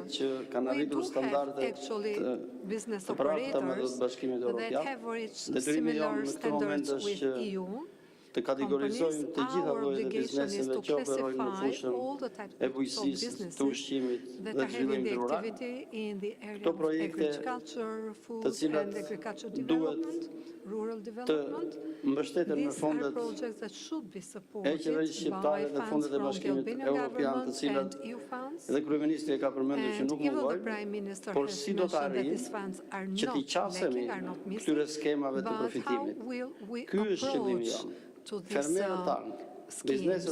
Our farmers, our businesses should be supported. We should say to them, it is possible for you to benefit from such funds. We have to teach them how to do such a thing. If we are able to do this, we will be successful. Because in EU cannot go only some businesses, but there should be all businesses. And to do this, they should reach the standards, and we should support them. First, we are doing the scanning, saying that yes, you, in order to reach the standard, you need so much money to pay by you, so much money to be given to you by the government and the funds by EU. If you have well-structured projects me shifra reale, and having atëherë real ti je I gatshëm figures, dhe ne të mbështesim për të qenë you are aty. ready and we Kjo will është detyrimi support jon, you. sepse So pa this arritur is our standardet ne nuk obligation. mund të shkojmë Without aty. reaching standards, Dhe we ky cannot është be një nga in EU. detyrimet të cilat And this is one kapitulli of the 12 është nga obligations that kapitulli më chapter vështirë, 12, which is por one of the most I difficult cili ones, ne me punën dhe but mbështetjen e with gjithë the secilit, me work and the bashkëpunimin support jo and the vetëm cooperation tonin në fermerët, por dhe with the mbështetjen e farmers, projekteve but të tjera, also support por from dhe mbështetjen e other rajonit projects dhe duke and marrë the eksperiencat e region, rajoneve and të by ndryshme që të sharing the bashkëpunojnë se të gjithë experience jemi with për different qëllim të shkojmë regions, në Bashkimin we have Evropian to dhe do cooperate të all arrijmë of të us, sa më because shpejt. our Të common gjithë goal duhet is jemi to be bashkë në EU këtë member korridor state. I All cili of us should be na together lidh in në this rrugën e corridor, zhvillimit dhe which arritjen në connects us Bashkimin Evropian. on our way Faleminderit. towards development. Faleminderit zoti Thank you. minister. Thank you, Mr. Në fakt, Deputy kur Minister. zoti Alessandrello In fact, po fliste when për të dhënat Mr. dhe për pra për datat që mund të kontribuojnë në projekte zhvillimore. Një element tjetër që duhet të pyesja patjetër, sidomos a zhvëron dhe ministrinë, meqense por edhe bashkinë ndoshta nëse kanë ndonjë koment, për sa i përket interesit të rinjve kryesisht, pra të njerëzve. Ne po flasim për industri të tjera, programa mund të zëvendësojnë njerëz, por në bujqësi për shembull është pak më e vështirë. Cili është interesi të rinjve për këto projekte që ju thoni? Agriculture, it is difficult to replace. So which is the interest of the young people who apply? In fact, we do have a set of indicators, and there are also gender indicators, but also age indicators. For the new farmers, the EU programs, but also national programs, provide higher scores to them so that can get more funds, and they will be the first to be contracted. That's why in implementation of IPAR2 we have had a big number of new farmers, and it means that at the moment of application for a certain scheme of investments, they are below 40 years old, so the interest has been high even from them, but mostly in relation to those measures that are related to diversification of farmers. So it means in rural tourism, in rural areas. So in agrotourism, etc. And we know that when we go all over Albania, we see buildings or new businesses in rural areas which are led or they are family-owned businesses. Even in the framework of Chapter 11, but also in the direct scheme, we have to set new criteria for the young farmers, new farmers, so they will have a top-up above the normal payment, but we can also direct subsidy for those new farmers that will be committed for a new initiative in the rural areas. So thank you. They are very important projects. I believe that quite soon there will be Her Excellency, Madam Elisa Spiropali, the Minister for Europe and Foreign Affairs. She comes from the ministerial meeting, and she comes here to have closing remarks and also the main messages from that ministerial. Thank you. And together with her, it is also the Deputy Foreign Minister of Bulgaria. Thank you for your presence.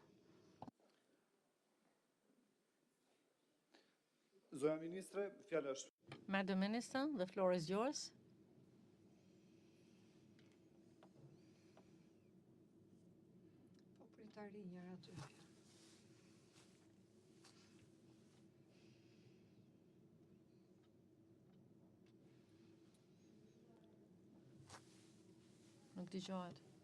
Can't hear.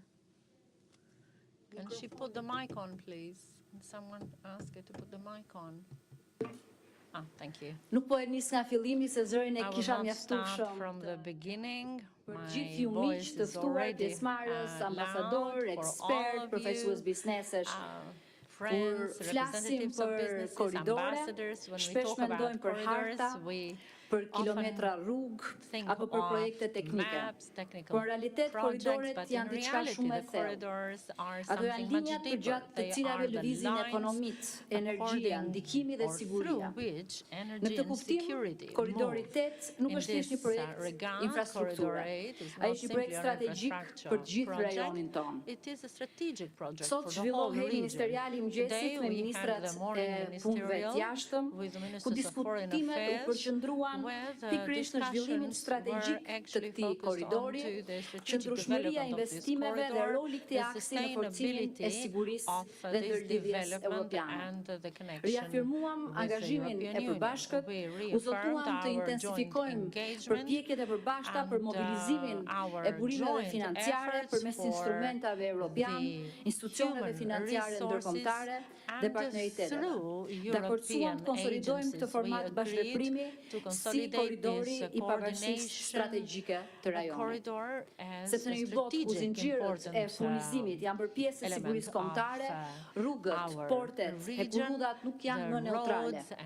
Ato përcaktojnë se sa të lidhura janë ekonomitë tona me Europën, sa të qëndrueshme janë investimet dhe sa të mbrojtura janë shoqëritë tona nga krizat dhe ndërprerjet.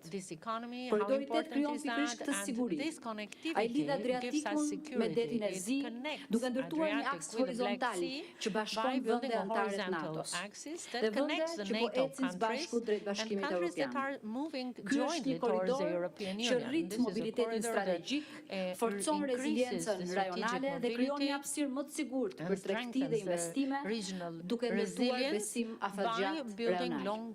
Për Shqipërinë, ky korridor është një mundësi historike. Ai e vendos vendin tonë si portën natyrore të Adriatikut për aksin lindje-perëndim. Portet, rrjetet rrugore dhe projektet hekurudhore që po ndërtojmë nuk janë vetëm investime kombëtare. Ato janë pjesë e një harte më të madhe europiane, që synon ta bëjë rajonin tonë më të lidhur, më të sigurt dhe më konkurrues. Për te një aks si transporti, Korridori 8 është një platformë për zhvillimin e zinxhirëve të ri rajonal të vlerës. Për biznesin kjo nuk është teori, është praktik. Sa më fort tjetë infrastruktura, aq më i ulët është rreziku. Sa më i lidhur tjetë rajoni, aq më të mëdha janë tregjet. Sa më i qartë tjetë orientimi gjeopolitik, aq më të sigurta janë financimet dhe investimet. Bashkëpunimi përgjatë këtij korridori për adresimin e sfidave të përbashkëta dhe impaktin në komunitetin përreth duhet të ecë paralelisht me tranzicionin e gjelbër, duke referuar efikasitetin energjetik dhe standardeve europiane të qëndrueshmërisë. Për bizneset e vendeve të përfshira, Korridori 8 është një zgjatim natyror i hapësirës ekonomike të Adriatikut. Italia dhe Shqipëria kanë ndërtuar ndërlidhje një marrëdhënie të fortë tregtare, industriale dhe po ashtu dihet s'ka nevojë ta përsërisë historike dhe njerëzore. Ky korridor e thekson këtë lidhje dhe e shtrin atë drejt tregjeve të Ballkanit lindor dhe mëtej. Kjo do të thotë më shumë financime, më shumë logjistik, më shumë energji dhe më shumë industri e mirëqenie e komuniteteve. Do të thotë partneritete konkrete dhe mundësi reale për bizneset që vendosin të investojnë herët në këtë aks strategjik. Sot nuk po diskutojmë një vizion të largët, po diskutojmë projekte konkrete, të financueshme dhe të realizueshme. Ftesa jonë për investitorët është e qartë. Të jenë pjesë e këtij transformimi që në fazën e tij strategjike. Mbi të gjitha, ky është një projekt me mbështetje të qartë politike.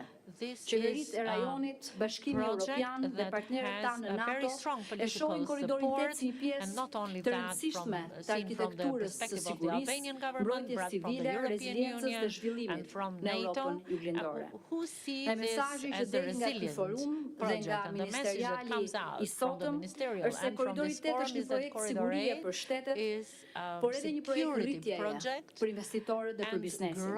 Shqipëria është e gatshme të jetë porta, partneri dhe platforma e këtij transformimi, ku institucionet dhe bizneset tona të jenë duke përshkruar bashkërisht këtë rrugë. Si investitor, si ndërtues, si përfitues të kësaj lidhje të re strategjike në konkurrime absolutisht transparente.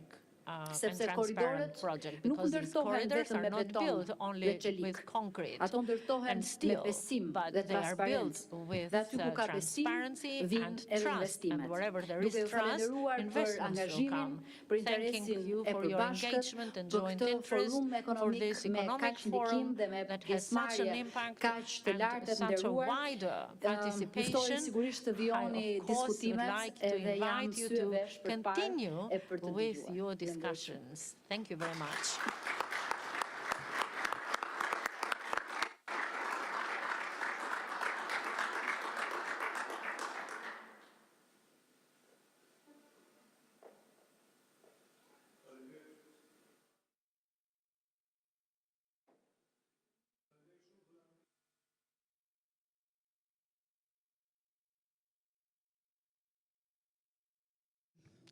Can't hear it because there is no mic, unfortunately. Yes, thank you very much, Madam Minister. Thank you to all of you and the panel members of this discussion. We are just going to have a very brief break, and we will come back for another panel for the geopolitical strategic developments of Corridor 8. Thank you.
Sorry.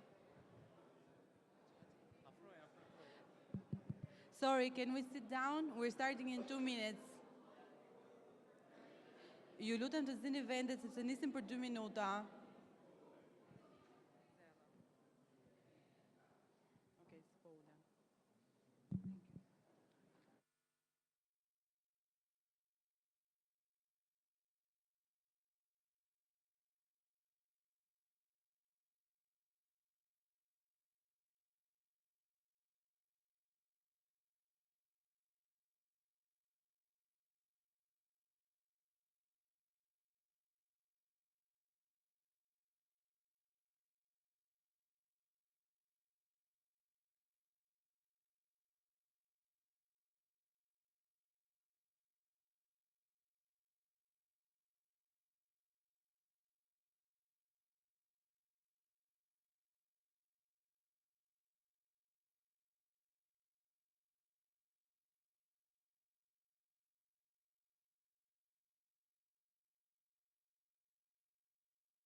Hello, good day to all of you.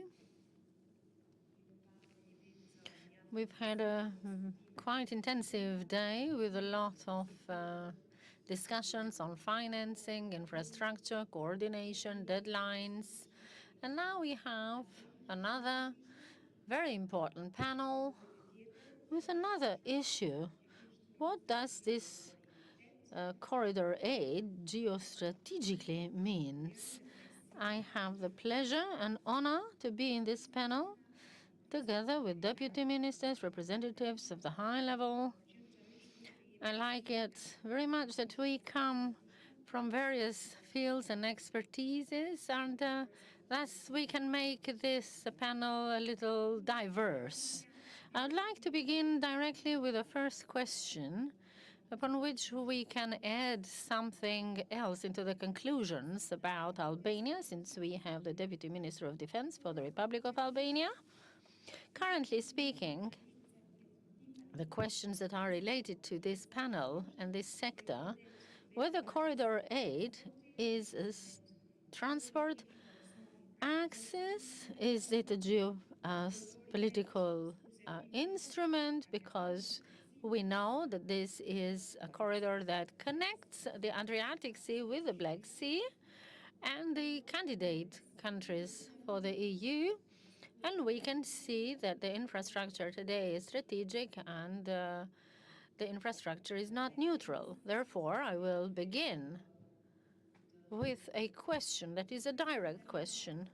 I'd like to leave this question for all of the panel members in order for us to have it in our answers. If we are going to delay Corridor 8 by 5 years, are we going to delay it simply the transportation or the geostrategic planning?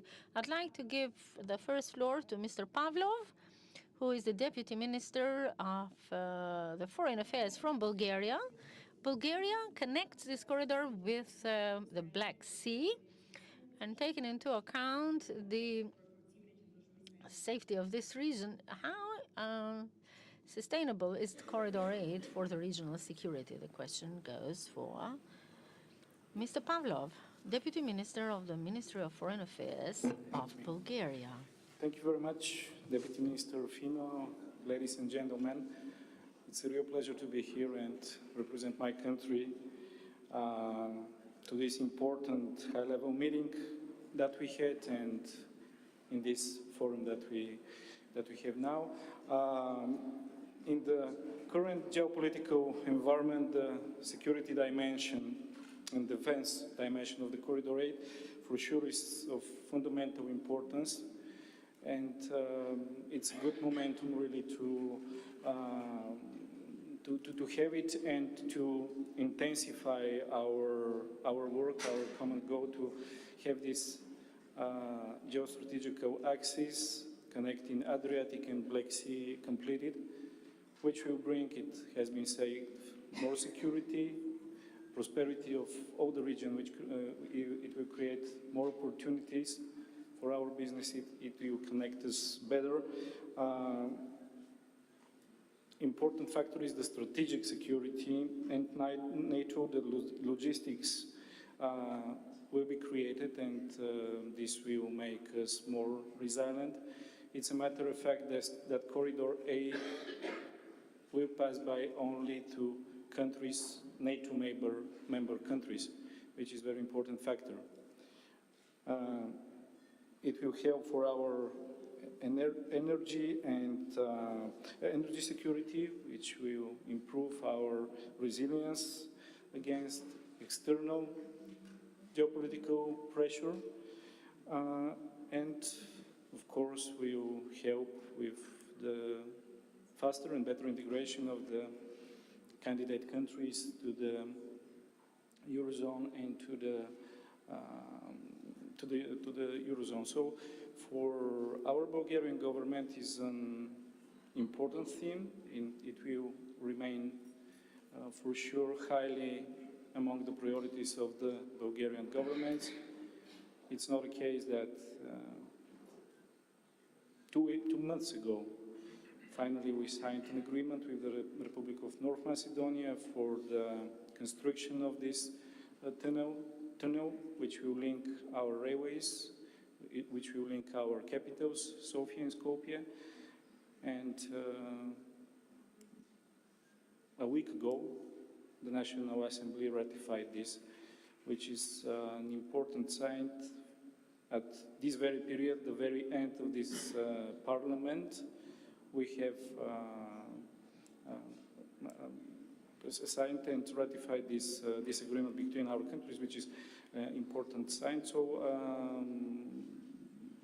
I believe really this is the momentum not to postpone anymore for 5, for 10, for 15 years. Obviously, important, difficult, heavy projects, expensive.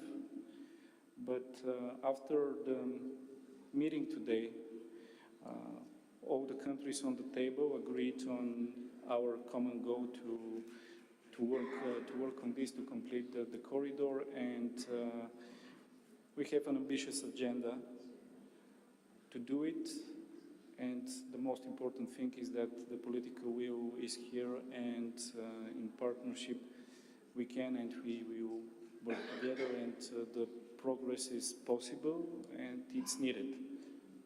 It's needed for our businesses, for our security, for our people. Because when you have a road, you have life. Without this, it's difficult, if not impossible. So I can confirm from our Bulgarian side that we are ready to continue our efforts, our work, and of course our close cooperation with all the countries that we are here on the table and involved in the realization of this important project. Faleminderit. Pra, vullneti politik është aty dhe koordinimi është mjaftu shumë I fortë. Very important that there is a political will to achieve this project. I would like to give the floor to the Deputy Minister of Defense, Ms. Abrajda. A practical question for you, ma'am. Would you please tell us a little bit more about the geopolitical harmonization and the commerce of Corridor 8, but also seen from the perspective of security? English, because I see the majority of you are trying to understand and translate, so I'll be direct. The European Union in specific, and let's say the free world, for a long time has lived under the assumption that economic interdependencies are going to keep us safe from wars. The assumption has always been, if we do enough trade with Russia, we're going to avoid conflict. If we do enough trade with China, we're going to avoid conflict. Because obviously, in terms that the free world thinks, they usually think that if we have these economic exchanges, they are not going to harm the interests of their own countries. The reality is that authoritarian regimes do not think like the free world. If leaders in the free world, they have to think about the next election and they have to make possible for their citizen to have, above all, very good social policies, authoritarian regimes, number one, they are very often, the political elites are insulated from embargoes. It impacts the normal daily people. So I think what happened in Ukraine in 2022, it had a start in 2014. For a long time, we assumed that the world was no longer split. The world is geopolitically split. The war in Ukraine just made it visible that the geopolitical plates in the world had never changed. Russia did not stop the aggression in Ukraine just because one of their main exporter of gas was Europe, because they knew that Europe was, in terms of energy, dependent on them. So here it is where trade and national sovereignty, national security, the alliance comes together. Today you could look at ports and think, oh, okay, we do transportation of food, medicine, and others. Imagine now if one of your ports is being managed by a company that comes from an adversarial nation. Imagine the delays. Imagine you have a conflict. NATO does not parachute in your country. They have to use a port, a railway, an airport to land. There is no other way how military transportation and how military operations happen except through infrastructure. Thank you. Okay, so I'm switching a bit now as well. So I want to be also a bit more direct then. So if NATO needed a rapid deployment across the axis tomorrow, are we ready? Look, countries are always ready. You can put a disposable whatever you have. In times of crisis, you don't have to have the specific Corridor 8. You can free other ports. And I think if you are part of the alliance, there are always contingency plans. Don't just assume, when you hear political rhetoric saying, oh, Europe's not ready for war. In times of crisis, everybody's ready for war. NATO has had several missions. Let's not forget that in our own region, 300 kilometers away, we had a NATO mission and a NATO intervention in 1999 in the city of Kukas, actually. Was there an airport there? It wasn't. Logistics can always be handled. NATO is ready to handle logistics in times of crisis. Albania and other nations that adhere to Corridor 8 are ready. The question is, Do we want to make it an operation, emergency operation, or do we want to be sure that we have the infrastructure to deploy not only in time of crisis, but to be ready in any time? It's true that we're talking about hybrid war. In Europe today, we don't have only hybrid war, we have conventional war. And conventional war is the clash of two greatest militaries in number in the world as we speak. 1 million soldiers from Russia and nearly 1 million soldiers from Ukraine. This is the clash of the two biggest armies in number, and this is happening in Europe. And because the Black Sea, it's very sensitive to movement of goods, services, people, military equipment and infrastructure, Corridor 8 is more important than ever. And it's very important for Albania because it's becoming extremely important node in this ecosystem. But Corridor 8 does not just mean a port. Corridor 8 is bridges. You burn a bridge and you block a region. Military aid cannot come. Corridor 8 is airports. Corridor 8 is data information. Corridor 8 is how data flows through internet and others. You know, remember, every military equipment needs data to work. You cannot operate missiles without GPS. You cannot operate GPS without data. You cannot operate systems without software. So infrastructure is everywhere. Sometimes in nations it could be managed by different ministries, can have different portfolios, but all infrastructure, without exception, is military deterrence. Thank you. Thank you. Deputy Minister Zakoli, Deputy Minister of Transport and Mobility, North Macedonia. North Macedonia sits at the geographic center of Corridor 8. Does that make this segment the most exposed or the most strategic? Hello to everybody. Honored deputy ministers, dear ambassadors, representatives of civil society organizations, dear participants. It's a pleasure for me today to represent the Northern Macedonia as a Deputy Minister of Transport. Our presence actually today at all the governmental levels, starting with the minister, deputy ministers, mayors, representatives of economic chambers, director, deputy directors of railways. It shows about the responsibility, seriosity, and approach we have towards Corridor 8. Of course, our government is very committed, and we have had good results until now for this strategic project. Of this project, with geopolitical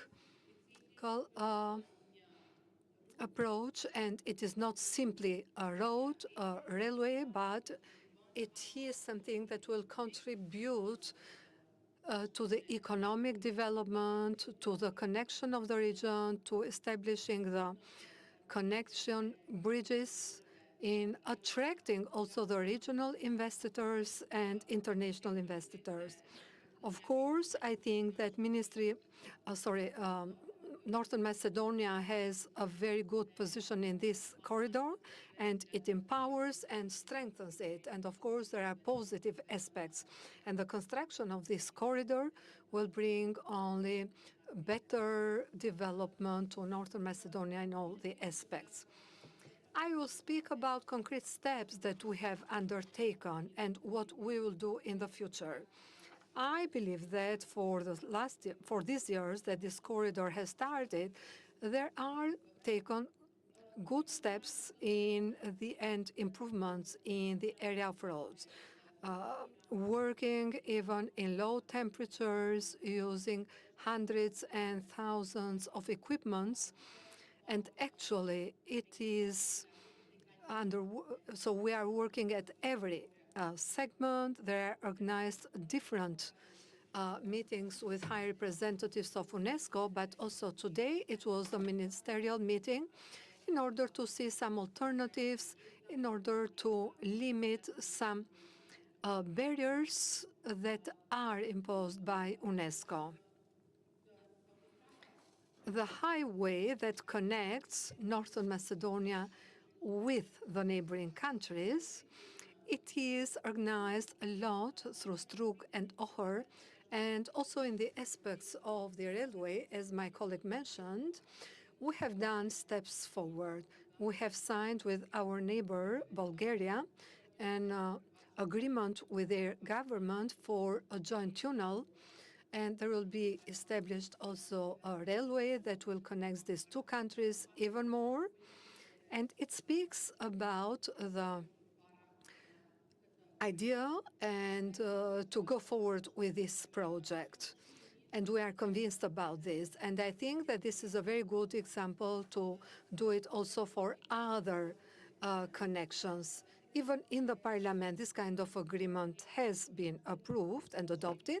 The infrastructure that we are constructing in Northern Macedonia, there will be in compliance with the European Network of Development. And we have not simply to construct a road, but it should be according to the standards. In the railways, we have found also some solution in that part that it is connected to Albania. And there are grants given by European Bank for Reconstruction and Development. And there are some designs even for the line that will connect us to the Republic of Albania, and the director of the railways for the Northern Macedonia is present here, and he will speak more about this in details. You made a question at the beginning. You asked a question if there will be.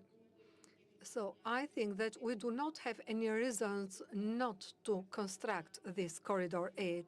All the stakeholders, all the players that are here today shows that they are serious, and also when their budget is, and we have our own budget in Northern Macedonia for the construction of this corridor, it speaks about the seriously and the commitment to go ahead with this project. I will now would like to pass the floor and the microphone to the Ambassador of Italy to Albania, Mr. Ambassador Alberti. Italy sits at the Adriatic Gateway of Corridor 8. From Rome's perspective, is this corridor primarily about economic diversification, or does it play a broader role in balancing strategic interests between both the Adriatic and also the Black Sea? Thank you, Maggie. Italy sits, but Italy is dynamic. We don't see it. We were at the origin of this relaunch of the Corridor 8 for the reasons that have been mentioned. And I think it's time to move from narrative to projects. The main threat that we have, besides geopolitics, asymmetrical threats, is theoretical ideas of this corridor. Because for a long time we have narrated this Corridor 8, thinking that when we narrate something, it happens, which is not true. So it's time, to move quickly from the idea to the execution, and I think that you mentioned 5 years. President Trump took his office 1 year ago. 5 years is not an operational time today. So one point is how fast we are when we have to execute something, particularly when there is a geopolitical priority, like Deputy Minister Brazda has mentioned. Time and speed probably is a new currency of this time. So 5 years is an inconceivable time. We need to move now. To move how? I think Corridor 8 can be the answer to 3 basic mistakes that we made, or needs that we have. The first one is the need of tailored projects. We don't need only projects for Corridor 8 to make it happen. We need tailored projects for this region.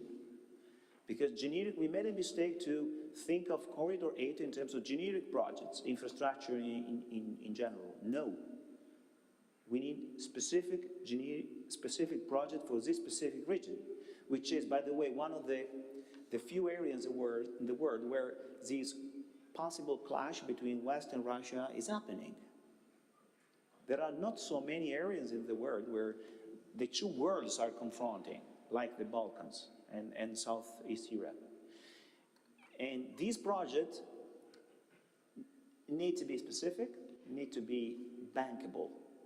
Because another risk that we run whenever we talk about projects is thinking of projects which are not bankable.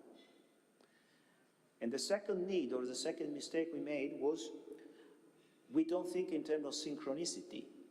In order to make it happen, we need to synchronize what? Politics and industry. Because no corridor aid can work without a strong political support and a strong economic involvement. Synchronicity between politics and industry, synchronicity between the countries involved, and synchronicity between this region and the other actors interested in these regions, like the US, like NATO, and the other ones. And the third point is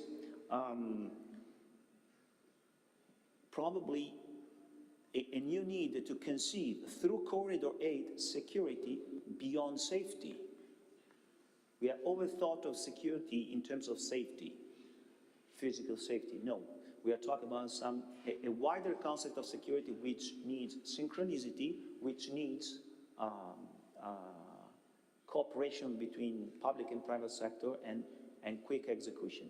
So if I would say Italy, what's our answer in terms of politics is relaunching together with Albania and the other friends country the idea of corridor aid as a priority for this region. And second point is declining this priority into something concrete. So my problem when I came here 1 year ago was that there were too many Italies. The real issue when you have to make a strategy is the cutoff, is a choice. If there is no choice, there is no strategy. So we choose some sectors, defense industry, energy, and infrastructure in general, and finance, 4 sectors in order to be more concrete. And we are designing projects. And I'm very, very happy about what happened this morning. Because this morning, what the ministries decided, the ministerial session, was choosing some actionable ideas to create concrete projects. And I think that 4 sectors are enough for us, to make this corridor aid happen. Thank you very much. I think a few important key points from this. Well, first of all, speed is the new currency in the current geopolitical landscape. A need, as you mentioned, 3 points, need for tailored projects. We should think in terms of synchronizing and security beyond safety. I think this is safe to say for all of us here, and perhaps if any of the panelists would like to add a bit more on that, that would be greatly appreciated. But I will now go with Mr. Preda, Vice President of ActiveWatch and former State Secretary for Telecommunications. So Dr. Preda, we often speak about roads and rail, but if digital systems fail, we know that then the corridor fails. And we know all too well that hybrid threats know no borders. And I think, especially for us in Albania, we've learned a few lessons on cybersecurity the hard way, unfortunately. Are we underestimating cyber risks along strategic transport corridors? Thank you very much. I would like to stand up for the audience and take the floor over there, if it's possible.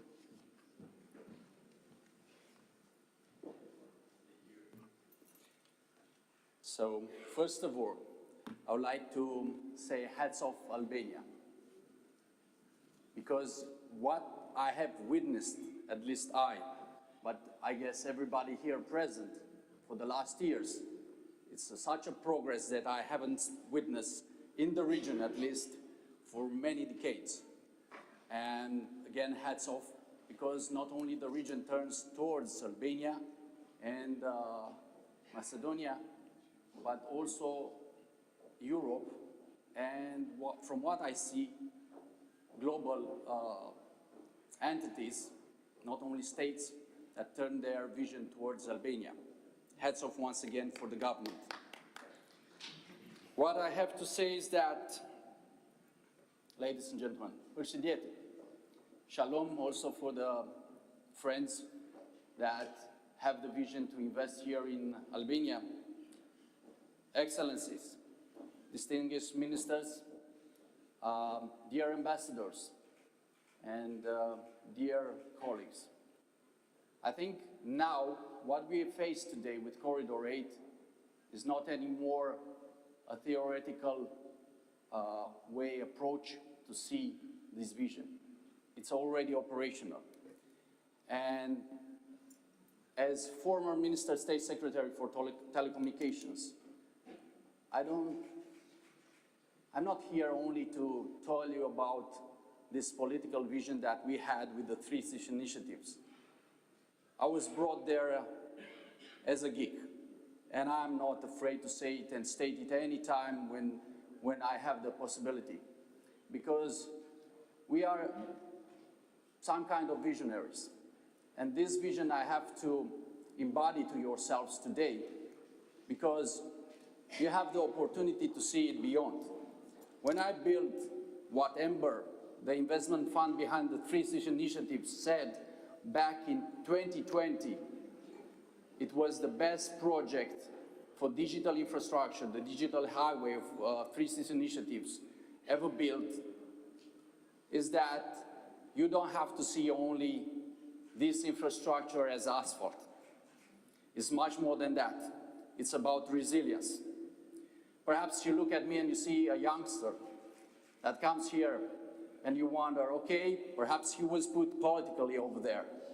But my background comes from Ministry of Defense, where I built 2 national strategies. I trained US officers in theater operations. And much more than that, I had tech startups back 10, 15 years ago. And with all this experience, I came with a dream that Stefan, a dear friend of mine, he is the CEO, regional CEO of SAS cybersecurity company, one of the biggest cybersecurity company, American cybersecurity company, used to say that it is a vision for the future.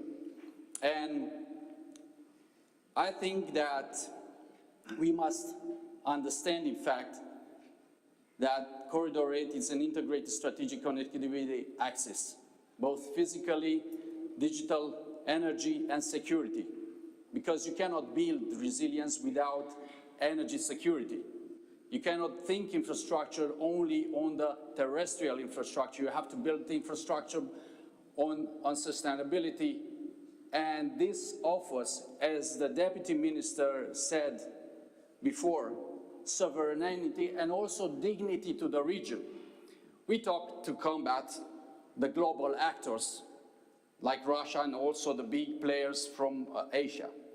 But in order to do that, we have to come together.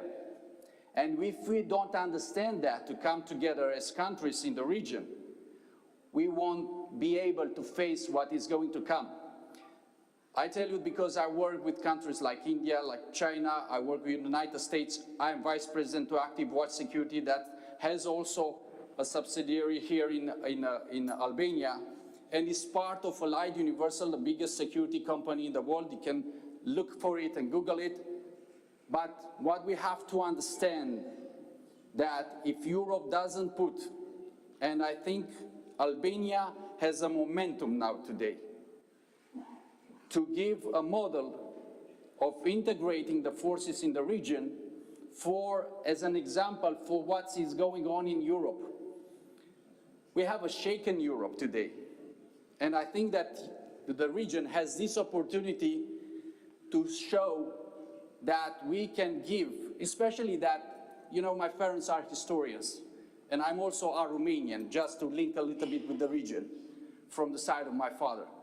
And we talked so much about these troubled Balkans. I think that these troubled Balkans today can put forward the good example for the future of Europe. And I think that it is a true momentum today.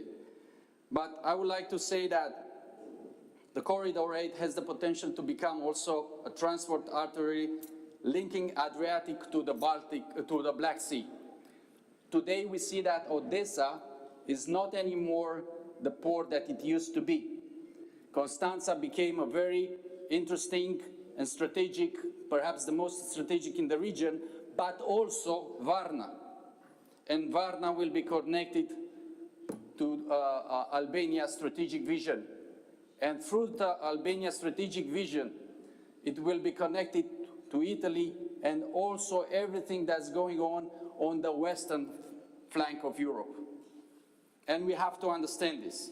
Also, we talk about digital backbone corridor, hosting fiber. 5G, we already talked, and I already said those things back in 2020 when I was in government, about 6G and 8G. We are scared to say the things that we face today, and being scared backs us, puts us in the past. Energy connection access for electricity and hydrogen. You know that telecommunication needs energy. You know that transport needs energy. We talked so much, and I gave the example of Germany. It has highways of free mobility with hydrogen. Yes? It's not future, it is present. Let's put Europe through Corridor 8, through Albania today in this momentum. Let's put it in present day. Let's not see it like we talk about, you know, future perspectives. And also we talk about NATO resilience and EU strategic mobility. Infrastructure might be layered, interoperable, and future-proof, meaning that let's have the courage to project everything that we build today as far as we like to dream. You know why? Because if you don't design it today rightfully, you will have to go back and spend again the money, and you know that I'm talking about the experience that you already have, that you design it wrongly, that you design it not integrating all the parts, and after that you had to come back, restructure it, lose time and lose money. So it is not anymore about Albania. It's all about the region. It's about Italy, it's about Macedonia, it's about Bulgaria, and it's about bringing our, even if I'm a Romanian here, I want to thank Ambassador Șerban here for everything, all the efforts put forward, but we can bring in our experience and offer it. I remember when I was in MOD, I was invited by the Armenian government to help them with the reform of the army. So we are here to bring our experience and to sustain what you are going to do. I just want to step some things before I step out. Sorry, I actually wanted to ask you a follow-up question just to keep you up on that podium for a little while longer, but because your remarks were quite comprehensive, we were very short on time, so please, don't worry. let's just sum it up so we have a chance. What I would like, okay, I will pass forward and I will send you my perspective, but what we should do is establish a corridor strategic integration task force, design a digital backbone master plan, especially for this. You think that the region doesn't have digital radio. Digital radio can bring so much. It will free some telecommunication spaces. That's very important for strategic and security issues, but also can bring a lot of money in the region. Yes, also develop a corridor investment memorandum, adopt unified resilience standards, and a broad vision. Europe's next decade will be on energy transition, digital sovereignty, and industrial relocation, and security architecture consolidation. We talked about EU funds. I will be very frank with you. This might be not perhaps the last one, but the last before the last one exercise, European exercise for European funds. So now we have to think for the future, and we have to bring here the private and the public sector together in order to put all our efforts and to prospect the future that we want to build. Otherwise, those fundings will be less and less, and I just want to be, perhaps I'm not doing any good to many people, but I want to be frank and to have this understanding that today you face the decision that will help build the future and the resilience, not only of the region, but also of the European Union. Thank you very much. Thank you very much. Thank you very much for your contribution. That was a lot of food for thought, I think. But I would like to go to Mr. Grant Van Cleve, President of the American Chamber of Commerce. And I would like now to listen a bit more about the American perspective. Is security a prerequisite for investment, or does investment itself create security?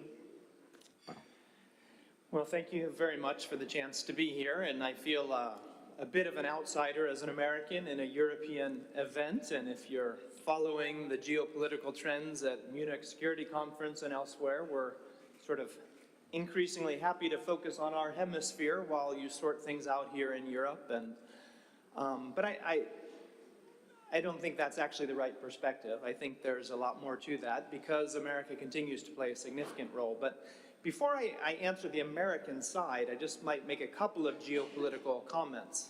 That someone said that infrastructure issues are more about geopolitical logistics geometry. Like what's going on the biggest picture. We can talk about particular connections in particular places. We had some of that discussion when we talked about defense here. That there are actual resilience needed, additional supply routes, increasing ability to deploy in a security situation. But, you know, I'm grateful to hear the Italian ambassador here and the Italian foreign minister was here this morning. You know, Italy is a large player just outside the Balkans, but been sort of the connection across. And as well, ironically, a piece we're missing here is Turkey, which the Corridor 8 technically is connecting the Black Sea to the Adriatic Sea, but what it's actually connecting is Europe through an east-west, a west-to-east axis, which can go down to Istanbul, across to Varna, Bulgaria, and elsewhere, and also create that connection to, thankfully we had a representative from Romania here. Romania is a very strong cultural and trade partner with Italy. Those two significant poles are interested in interacting with one another. On that Turkey side, ironically, just if anybody follows my LinkedIn, my latest post was an announcement that I've joined a venture capital firm called Ignatia or Ignatia Ventures, which is linking that east and west, that old road that went across, that linked Constantinople, Istanbul to Rome, and was absolutely catalytic in bursting forth trade. And you know, in this day, we think of some of the European pole as further north, but from a broader perspective, there's some strength in the Mediterranean that's coming from a rising Italy, and then Turkey as sort of an American equivalent. The Mexico of producing trade, production of things is extremely important geopolitically. And all of those roads connect as before through the Balkans, which is important for us to keep in mind that it's not just how are we going to solve our particular thing, but if we play our cards right, as was mentioned in the last speaker as well, we have a chance to be a part of something significant at a broader level that Europe needs, that a certain catalytical, geopolitical, strategic, defensive thing is necessary. And the worst thing we could do would be to focus on individual pieces, on individual things, on waiting for the right exact grant on a 10-year time frame. We need a perspective, as Ambassador Alberti said, on bankability and deployability and actual comprehensive structure that gets us there. Which then brings us, well, and maybe one other piece of that geography, just quickly, I'm not sure it's been mentioned as much, but Porto Romano, or Durrës, this sort of gateway from the Albanian side is, if you look at the map, the way sort of the Adriatic comes here and as distances down into Greece, which is bigger than you think, and then geopolitical issues related to whether, you know, the Bosphorus is going to remain open. Turkey is a great friend, great partner, but it's also complicated. We need some redundancy. You add that redundancy to the geographic distance, and Porto Romano actually becomes a very strategic place for significant trade from Suez and elsewhere to come and enter Europe. The geographic distances from Porto Romano up through a potential blue corridor coming across and then up to 10 is actually better than entering through Thessaloniki or Athens. Add to the fact that Athens is controlled by the Chinese, Thessaloniki is majority owned by a Russian shareholder. There are geopolitical reasons and geometry reasons why the arrival of this particular western gateway of the Corridor 8 is important. Bringing that all back to the American perspective, if you have been following the national security strategy, which was released prior to the Munich Security Conference, which Rubio then articulated reasonably well, there's strong statements about concern about Europe, about economic malaise, about defensiveness, unreadiness to defend itself, censorship, all sorts of cultural, social issues which have been potentially damaging Europe. We don't have to pick that fight here as America versus a bunch of Europeans in the room, but what is interesting to this room is the comment along the side in that European section where afterwards it says, but there are pockets of Eastern Europe and Southern Europe which haven't quite lost their bearing and they need to be supported. It's a fascinating thing for us as a region that we are right at that axis of the South and the East, countries that can be considered problematic by some standards, or they can be just the sort of places that have the innovation, have the grit, have the strategic location, and have a cultural something, a cultural depth to them that is worth supporting. And I think the Americans would be saying, if you get your act together, we're going to be really good friends in this process. And ironically, it goes back to a book about 30 years ago by George Friedman, a geopolitical strategist, called The Next 100 Years, where he said, I hate writing this book because I don't want to talk about something so far out. I can hardly predict what's happening next year, but a couple of big, broad trends. And one of like 5 key themes he talked about was that America, almost coming over the Arctic axis through into Eastern Europe, are going to have a closer cultural tie in some ways than America to Western Europe, which is an odd combination where Rubio was being defensive and saying like we're connected there, but there's a way in which you and America fit together very closely. So it's good news to hear, one, that the American embassy is talking about increasingly strong ties. There's been defensive discussions about possibly a NATO base, although already out of Porto Romano to connect. There's been an interest in putting pressure on the governments as well as potential financing vehicles to make sure that there's an ability to speed up deployment east-west. And I stood here representing a consortium, a joint venture of a number of key commercial players and financing entities undergirded strongly by America, particularly on the finance side, that are ready to get involved when and if we get our act together. So what does that look like? To actually say, let's make this happen. Let's connect all across here. Let's fill in those gaps. Let's make sure that a multi-level hyper-connectivity strategy happens between us across the Balkans. Thank you. Thank you very much.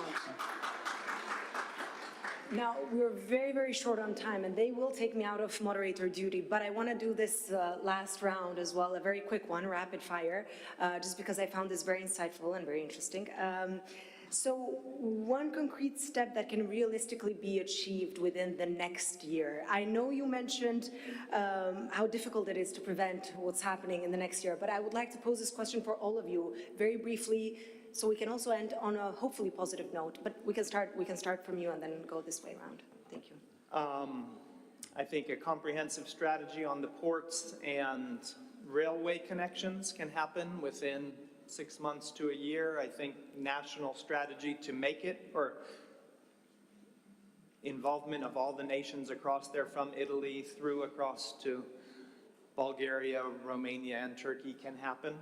And if that is released, then I think finance can come together. We can be operational towards those pieces within about 18 months.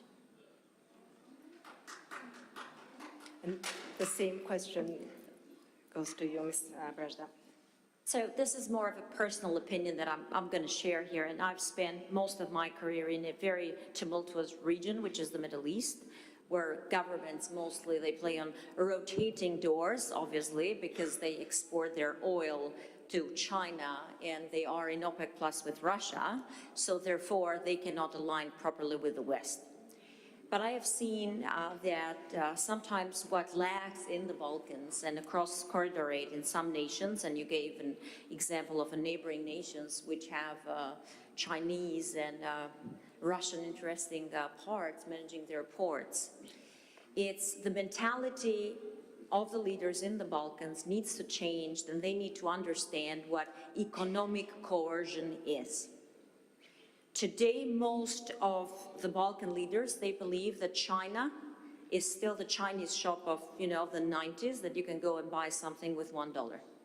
That reality doesn't exist anymore. We live in a different world. China has become a powerhouse. Russia has turned its economy into mass production of ammunition. As we are currently in Europe today, in order to fill their arsenal, European nations need 6 to 8 years. 6 to 8 years to reach production levels that Russia has already enacting. It means that we have to take geopolitical alignment very seriously. Building a port, building a railway, making sure that infrastructure for Corridor 8 is set, it's an action of geopolitical alignment. It's not a work of architecture. It's not primarily about economic movements of goods and services. It's about defense. Europe used to be about, and this is a quote of my dear friend Marco Alberti here, the Italian ambassador, Europe used to be about the joint market. Europe now is about security. And many, many years ago, and I'll conclude, when I was in the Middle East was the primary market for all defense industry, and I worked for several primes. And there was no need to market your products. The hardest part was how do you make sure that countries like Pakistan, Saudi Arabia, UAE, Qatar, and further go and choose Western products so you can tie them to a system and they are not going to geopolitically drift to China. I have personal testimony of what happened to Pakistan. I've been on the ground many hundreds of times in Islamabad, and this country was completely aligned with the United States that operated F-16s, ended up operating Chinese fighter jets. And I think that is a very, and how did this happen? Economic coercion. The Chinese started investing in ports, and they would say, we're going to shut down your port if you buy from the Americans, therefore you have to buy from the Chinese. This is how countries slowly drift. But people every day, they do not understand how serious geopolitical drifting is. Politicians sometimes don't understand it. People that do procurement, they don't understand that when they put certain specifications and take out their bid, they have to understand that they are not leaving an open door for an adversarial nation. Smaller countries especially can very easily be economically coerced. So let's be very careful of where we are. Let's be mindful of our obligations also as a nation. Sometimes the funds are not there, but there is a will, there is a way, and let's sovereignty today, sovereignty used to be about rally your troops, go at the border, wait for the other party to come, kill this as much as you can. Sovereignty today is about everything else, and sometimes very little about border integrity. Thank you. Thank you. Deputy Minister Pavlov, short message on your end, and we can continue very briefly. I apologize, but we're very short on time. Sure, you said the next 12 months.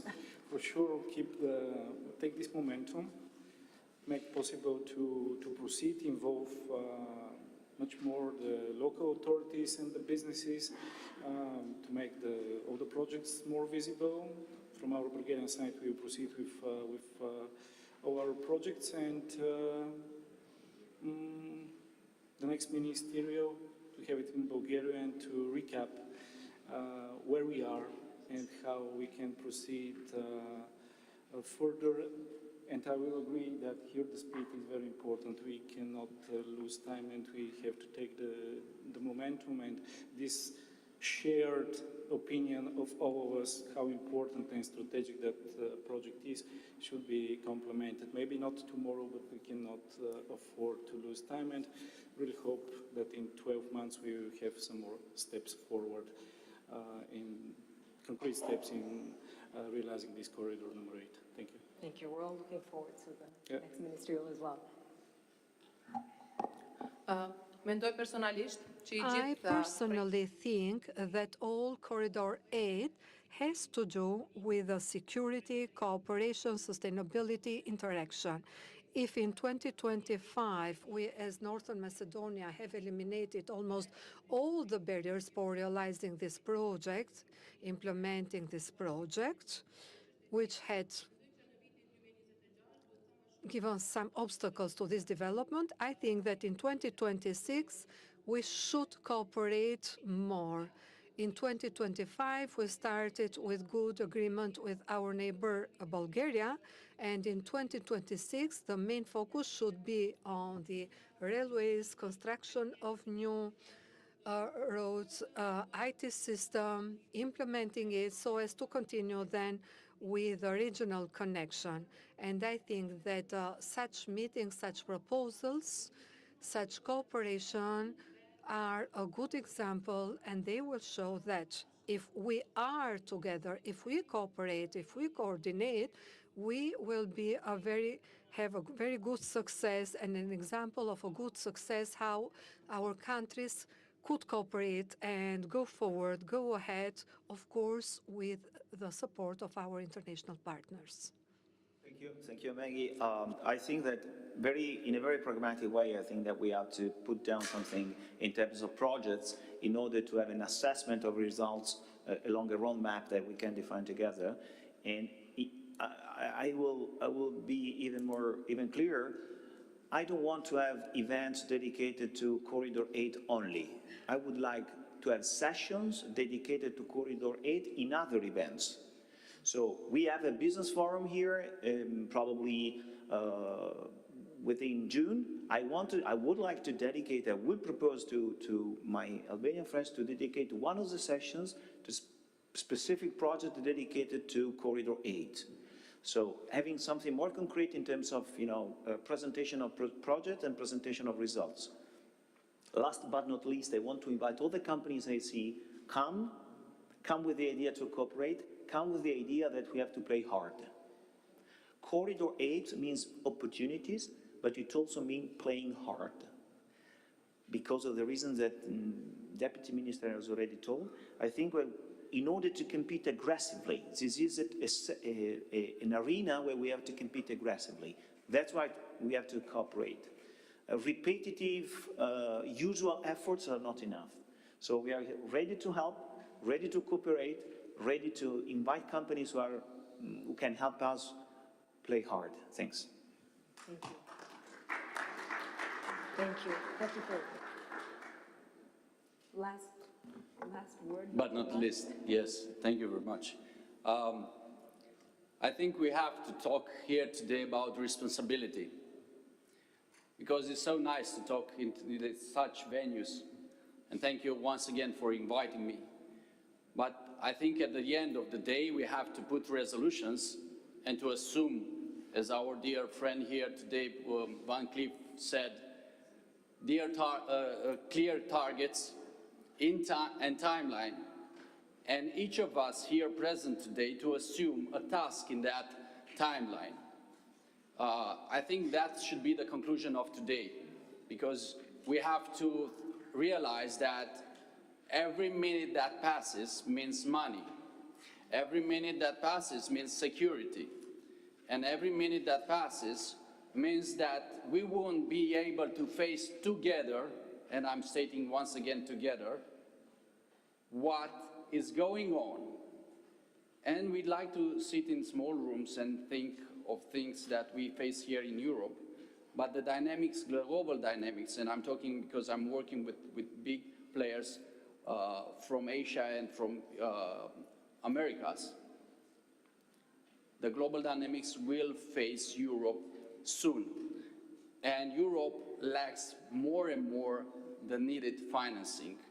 If we don't put our resources together, we will be faced in being the poor negotiator at the table. So, in fact, in my opinion, Albania has the power to be a model, not only for the region, but also for Europe, showing up that, to put it in between brackets, you know, a small player can give a strong example of how Europe should unite its resources and play rightfully for, not only for the region, but for Europe. Thank you once again for inviting, and hats off Albania once again. Thank you. Thank you. Making it very easy for me to end up on a high note with Albania being a model. But I would like just to conclude by saying what emerges today and from this discussion is that obviously Corridor 8 is not simply about connectivity between seas. We heard it's about bridges, not just ports, it's about airports, it's about data information, it's about connectivity between security threats. And with Albania's Porto Romano serving as a key entry point on the Adriatic, this corridor also strengthens significantly NATO's ability to move forces rapidly from Western Balkans to the Black Sea region. We have also, at the Washington summit, an initiative was launched by Albania and joined by Italy, North Macedonia, Bulgaria, and later Romania, where this letter of intent was signed, and it marked the formal establishment of the military mobility corridor. And I think for us, especially as Albania, it's not an isolated project. It's much more than that. It's fully aligned with Washington summit commitments. It's fully aligned with strategic partnership with Italy, regional cooperation partnerships, which are very important for us, and our unwavering Euro-Atlantic orientation. So yes, the question is not whether this corridor matters, but the real point I think that we can take away is to be prepared to invest in it with the seriousness, coordination, and long-term vision that its strategic value demands. Thank you so much. Please join me in a round of applause for the great panelists that I've had with me today. Thank you very much.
So, the room is half empty, and I've got a friend who is German, happens to be, who says that the best are already here, so we can start. But as this is the last panel, normally by experience is the toughest one in a long day. So I would kindly ask those who want to be here from the beginning to come in.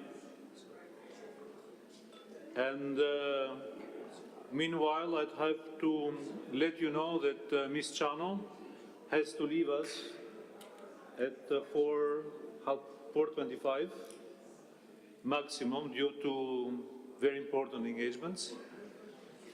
So I think we will start now.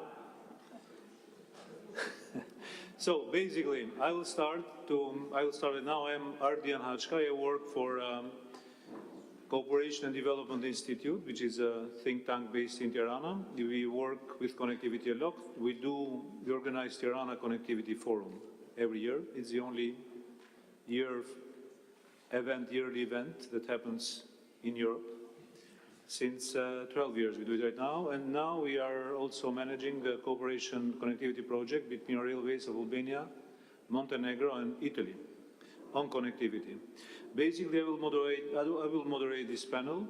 We have another two panel members here, but due to logistical issues, we don't have enough chairs.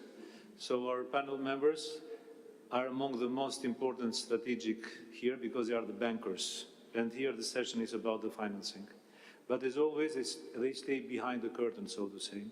So they will come, they are here, and they will join us. They will speak from here because they are very important. The goal of this panel would be, in some word, of how to assess the financial viability of a security investment, basically. We spoke about Corridor 8 as a security and multivalent, but basically secure and geopolitical project. The idea would be how to bring the finance to match it. It has a multi-layered nature. We saw that there is a huge financing gap, the needs of the project, but also the financing possibilities between candidate countries and the member states. We get it from IPA, member states they got it from Connecting Europe Facility, but it's also a corridor of great opportunities. I'm very happy to start with Ms. Eridana Chana, who is the head of SASPAC. She has a bird's view on the financing opportunities and sources, as well as on the pipeline of projects, the government pipeline of projects, on the vision that the Albanian government has on this corridor. How Albanian government see it, how much prepared, how much mature are the projects, and what will be or what can be the next step for this corridor to become as close to reality as possible. Thank you, Ardian. I'm so sorry that I need to leave at a certain moment, this wonderful panel. Esteemed representatives of the fourth panel, the closing one, it is such an honor to be part of the panel and also to represent the Agency for Strategic Programming and Foreign Aid Assistance in Albania. Our institution also serves as IPA National Coordinator, RGF, Reform and Growth Facility Coordinator, but also coordinating foreign assistance in Albania. As we are all aware, at least the Albanian side, and also everybody that is present here in this important forum, Corridor 8 is far more than just a transport axis. It is a strategic development platform for Albania, a stabilizing east-west backbone for the Western Balkans, and a missing horizontal link between the Adriatic and the Black Sea within Europe's connectivity architecture. It is the only east-west corridor in the Southern Balkans, fully traversing NATO member states, and therefore carries out not only economic, but also geopolitical and security relevance that was already being discussed in the previous panel quite vastly. At the national level, Corridor 8 is firmly anchored in our Albanian National Strategy for Development and European Integration 2030 and the National Transport Strategy, and it is defined as the country's principal east-west multimodal corridor. It connects the port of Durrës to the North Macedonia and Bulgaria through an integrated road, rail, logistics and energy access, diversifying Albania's connectivity beyond traditional north to south routes and strengthening our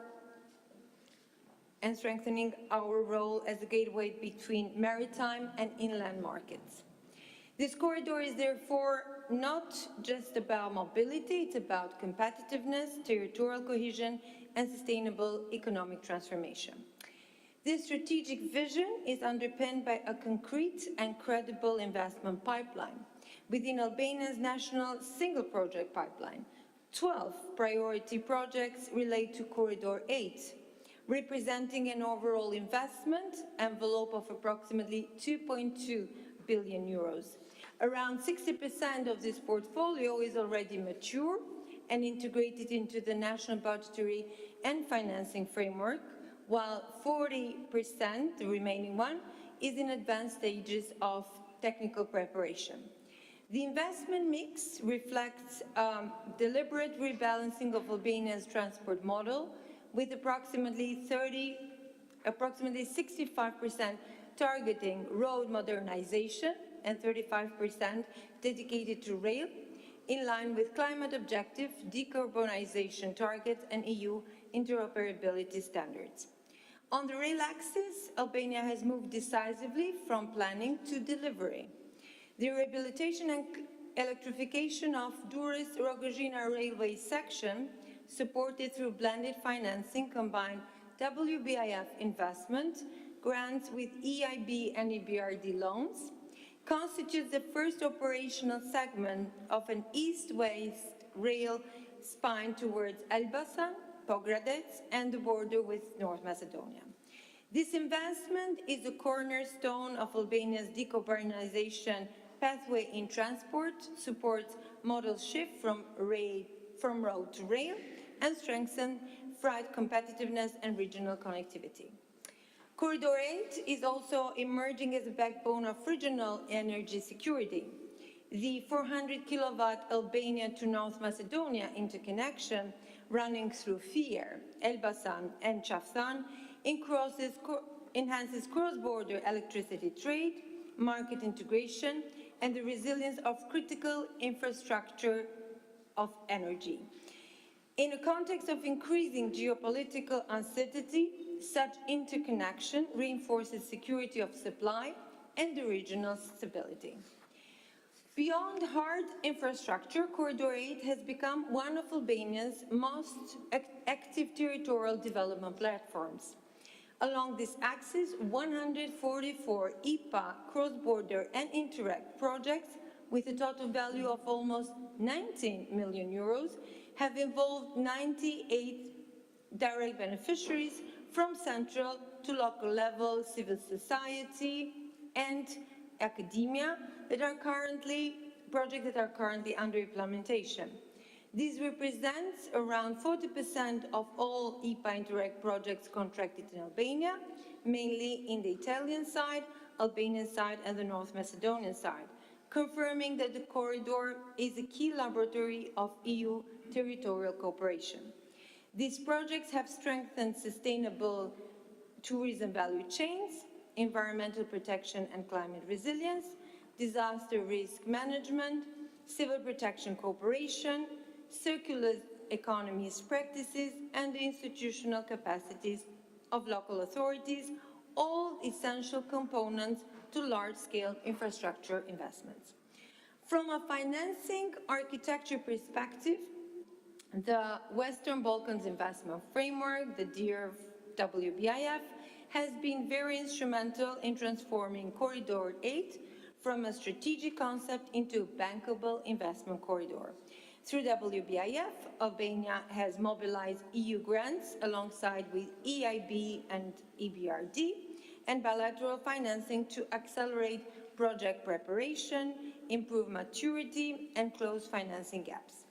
WBIF has therefore acted as the EU principal platform for blending grants with loans and for de-risking large connectivity investments along this corridor.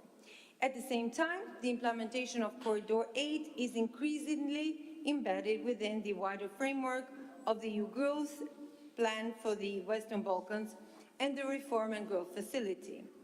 The growth plan provides the strategic political framework for boosting economic convergence, integration into EU single market, and competitiveness across the region, a crucial importance for candidate countries such as Albania and the North Macedonian.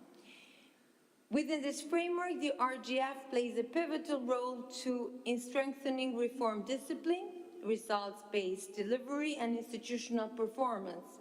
By linking financing to concrete reform milestones, the RGF enhances the credibility, sustainability, and absorption capacity of the large-scale investments, including those of Corridor 8.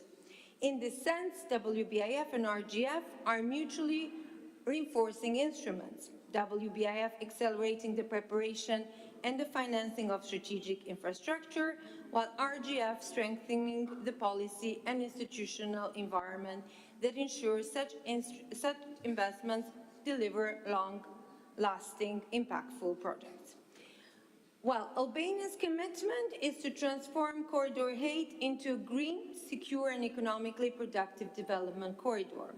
This entails accelerating rail modernization and electrification, embedding strong environmental safeguards and climate proofing across all investments, strengthening civil protection and disaster risk management capacities along the corridor, and ensuring that large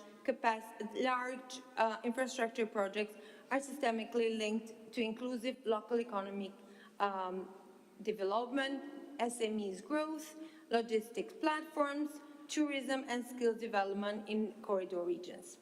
In this framework, mine and my team role as IPA coordinator and also foreign assistance coordinators is to ensure strategic coherence, disciplined prioritization, and effective coordination across full project cycle. We will continue to steer the national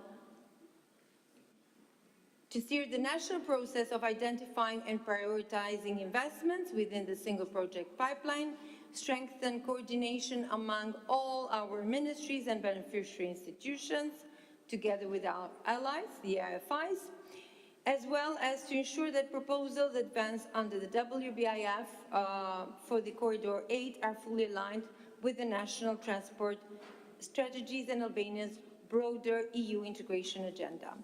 Our objective is not only to advance projects, but to advance the right projects, mature, strategically anchored, and capable of delivering tangible economic, environmental, and territorial impact.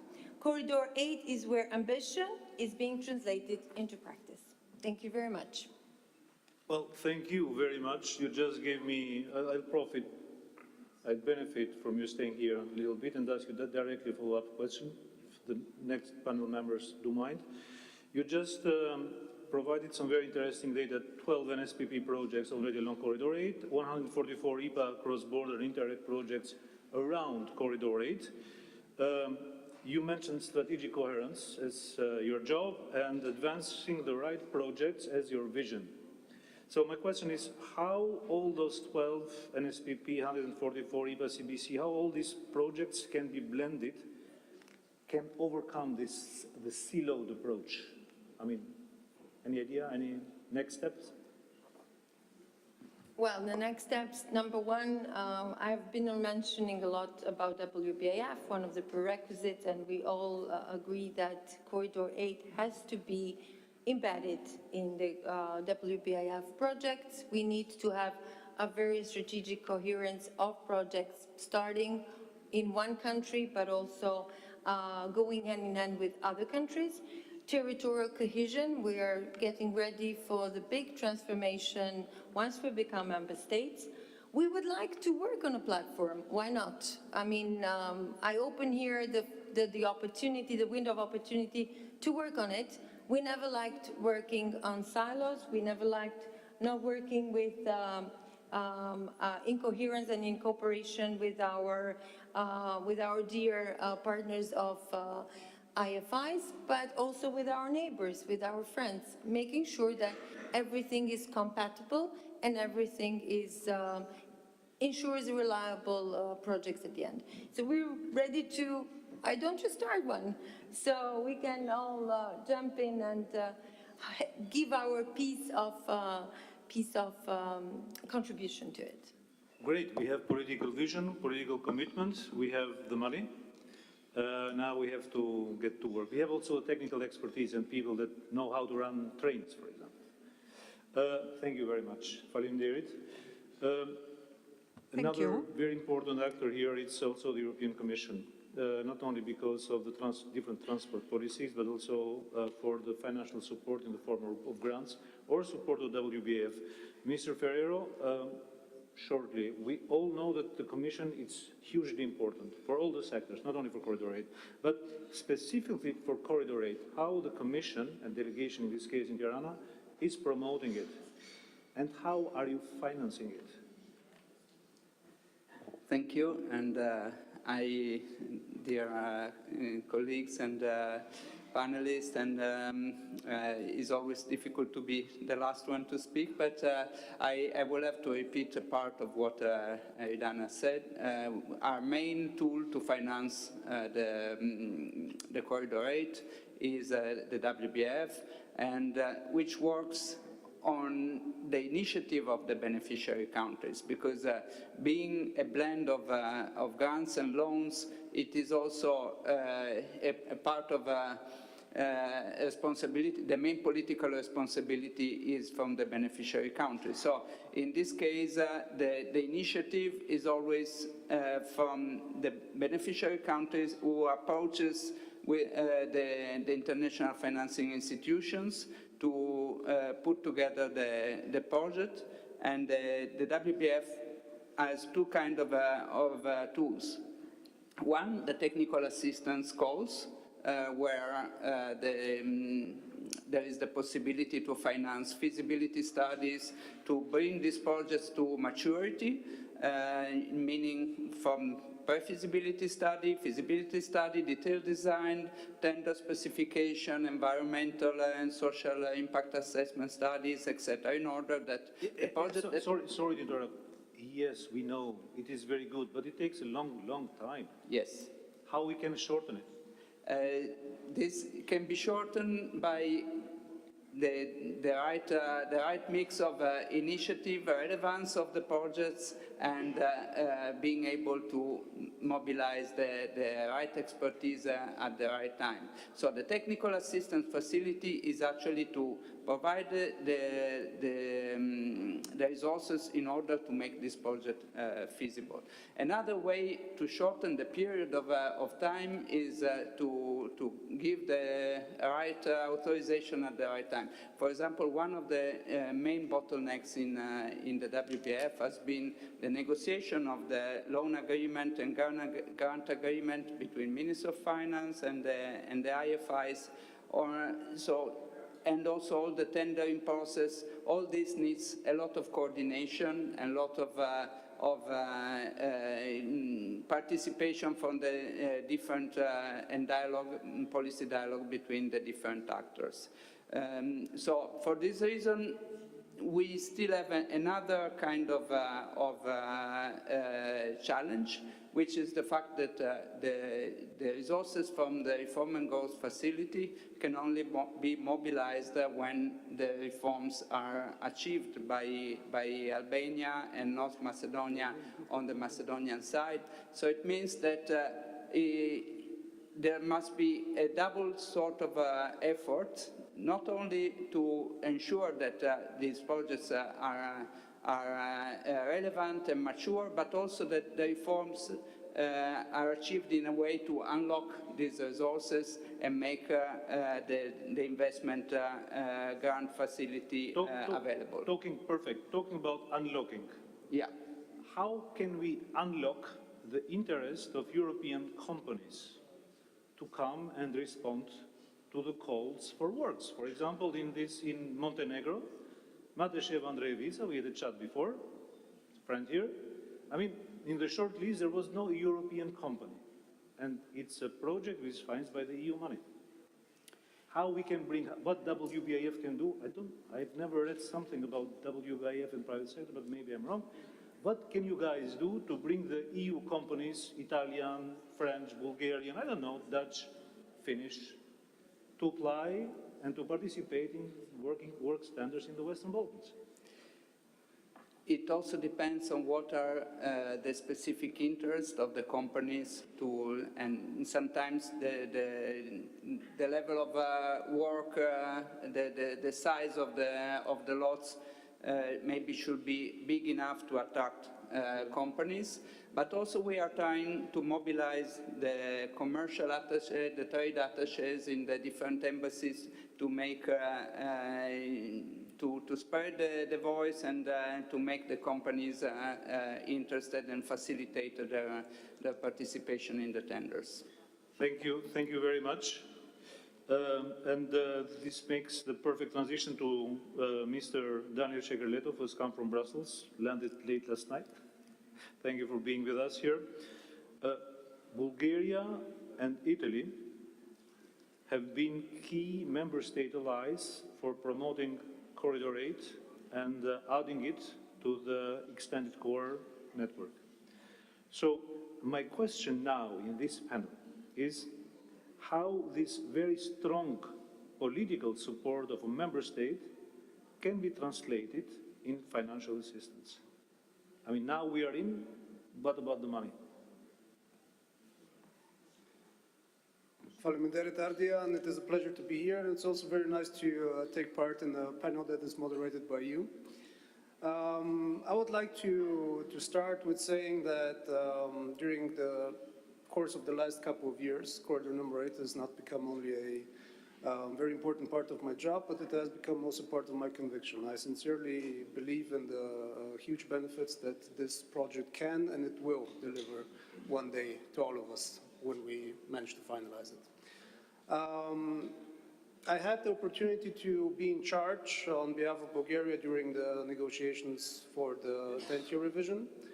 And in particular, our strong push to include Corridor number 8 in the framework, in the revised new framework of the European Transport Corridor Network. This laid the foundation for the consequent meeting in Brindisi in 2023 and also for our meeting today, where we meet in this format for the second time. And we're looking forward for the opportunity to host the next session in Bulgaria in the near future. At the same time, I'm also in charge on our side for the negotiations, which are still ongoing on, for the CEF, or for the third edition of the Connecting Europe facility, for the financial framework between 2028 and 2034, which Connecting Europe facility is the main financial instrument of the European Union for the investment in strategic transport infrastructure. So, just to clarify for the audience, we get our money, our EU money, from the IPA budget line of the EU. The member states, they get it by the Connecting Europe facility budget line. Their budget line is huge, ours is a little bit, but once we become members, we will get access to it. But there is not only very good news about at least Corridor 8 in this new CEF. I've seen the version that has gone to the European Parliament, and it seems that Corridor 8 is not as a project of common interest, a PCI. Well, if you allow me, I will say a couple of words on CEF in order to clarify for the audience what are we talking about. CEF has a projected transport budget for the upcoming financial period or framework of around 52 billion euros for transport infrastructure. 17 billion of those are earmarked specifically for projects related to military mobility, which, as you know, is one of the hottest topics currently in the European Union. And since financing is the focus of this panel, I'll maybe also go over some project and financing opportunities for Corridor 8 on our side, which have a very good chance of being politically prioritized. The vox of CEF3, unlike the current regulation, which is still active or still under implementation, is focused very strongly on railway infrastructure. Road infrastructure, which was eligible until now, is mostly excluded from the scope. On the other hand, though, another investment priority is focused on the TEN-T ports and inland waterways. And the proposal has an annex, which is a list of sections with a cross-border dimension that sets indicatively, or illustratively as it is stated in the text, but still it provides a strong political focus on what projects will have the highest political priority. As a result of Bulgaria's continuous commitment to set Corridor 8 on the political agenda in Brussels and to facilitate its implementation in its entirety, we have managed during the negotiation to include in the annex the section between Sofia and Skopje, which provides us with a strong case to receive CEF funding for important projects, and I shall name a few. Firstly, this is the modernization of the railway line of around 60 kilometers between Radomir and Giueshevo, which is the train station on the border on the Bulgarian side. This section is constructed, but due to its old age and high curvature, it is not compatible with the TEN-T standards and the project speed that we're striving for.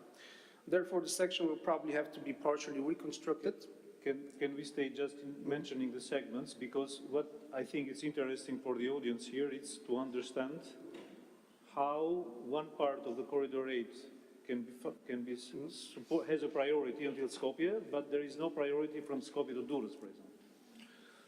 Well, this is a good question, and it's not an easy one to answer. I mentioned that we, due to our efforts and due to our prioritization of this, we included Sofia Skopje. But this was not our initial objective. What I entered the negotiations with as the position of Bulgaria, and what we spoke about with the Commission, was the inclusion of the entirety of the section from Skopje, over Skopje, up until Durrës, yes. And during the negotiations, we unfortunately met strong objections from the European Commission due to its reservations on including a cross-border section that runs through 2 third countries. Also, it must be said that we were alone in this endeavor, because we were the only member state that was vouching for this connection, and in such complex negotiations it is always best to rely on support. It must be said, and this explains this position of the Commission, that the legislative text as it is now, it narrows down significantly the scope of eligibility for third countries. The considerations that are connected to this is due to the fact that, yes, money is there. It's not little, but it's not enough. And it's never enough for it to come to there's always a competition also inside the EU. And of course there is competition inside of the EU, among member states, and there is a strong focus on keeping these funds inside of the EU. But you did. I mean, it's like Bulgaria lobbying, bringing the CEF to cover up to Skopje. It means that our Macedonian friends and colleagues and neighbors, they can benefit. I mean, their part, it's inside CEF. Our part is not, thanks to you. So basically, maybe we can discuss with Italian colleagues a little bit afterwards, if you can give us the same help. So now that the text is in the European Parliament, to see if we can, well, do the same thing. I mean, at least join the Corridor 8 from Bari to Varna, and not leave it in the middle. So you have our support in this. More or less, we're standing in this together. And Bulgaria is an ally and is a friend, and whatever we can provide in terms of information, know-how, support, we will do it. But in order for this to be successful as part of CEF and not as part of probably other financing instruments and so on, of course we must act in unity. Merci. Thank you very much, dear Daniel. Thank you very much for your work. Very, very, very precious. And we go directly to our Italian colleagues, to Ms. Ciukanovic and Ms. Bonelli as well. So I will start with Bonelli because I understand you deal with strategy. I mean, Casa Depositi and Prestiti deals more with strategic support of Italian infrastructure, and then CIMES, it's kind of aligned financial support along the priorities of the Ministry of Foreign Affairs, right? So, quite right. Grazie. So basically, what my first question was not planned, was can we count on your help? I mean, you are not political level.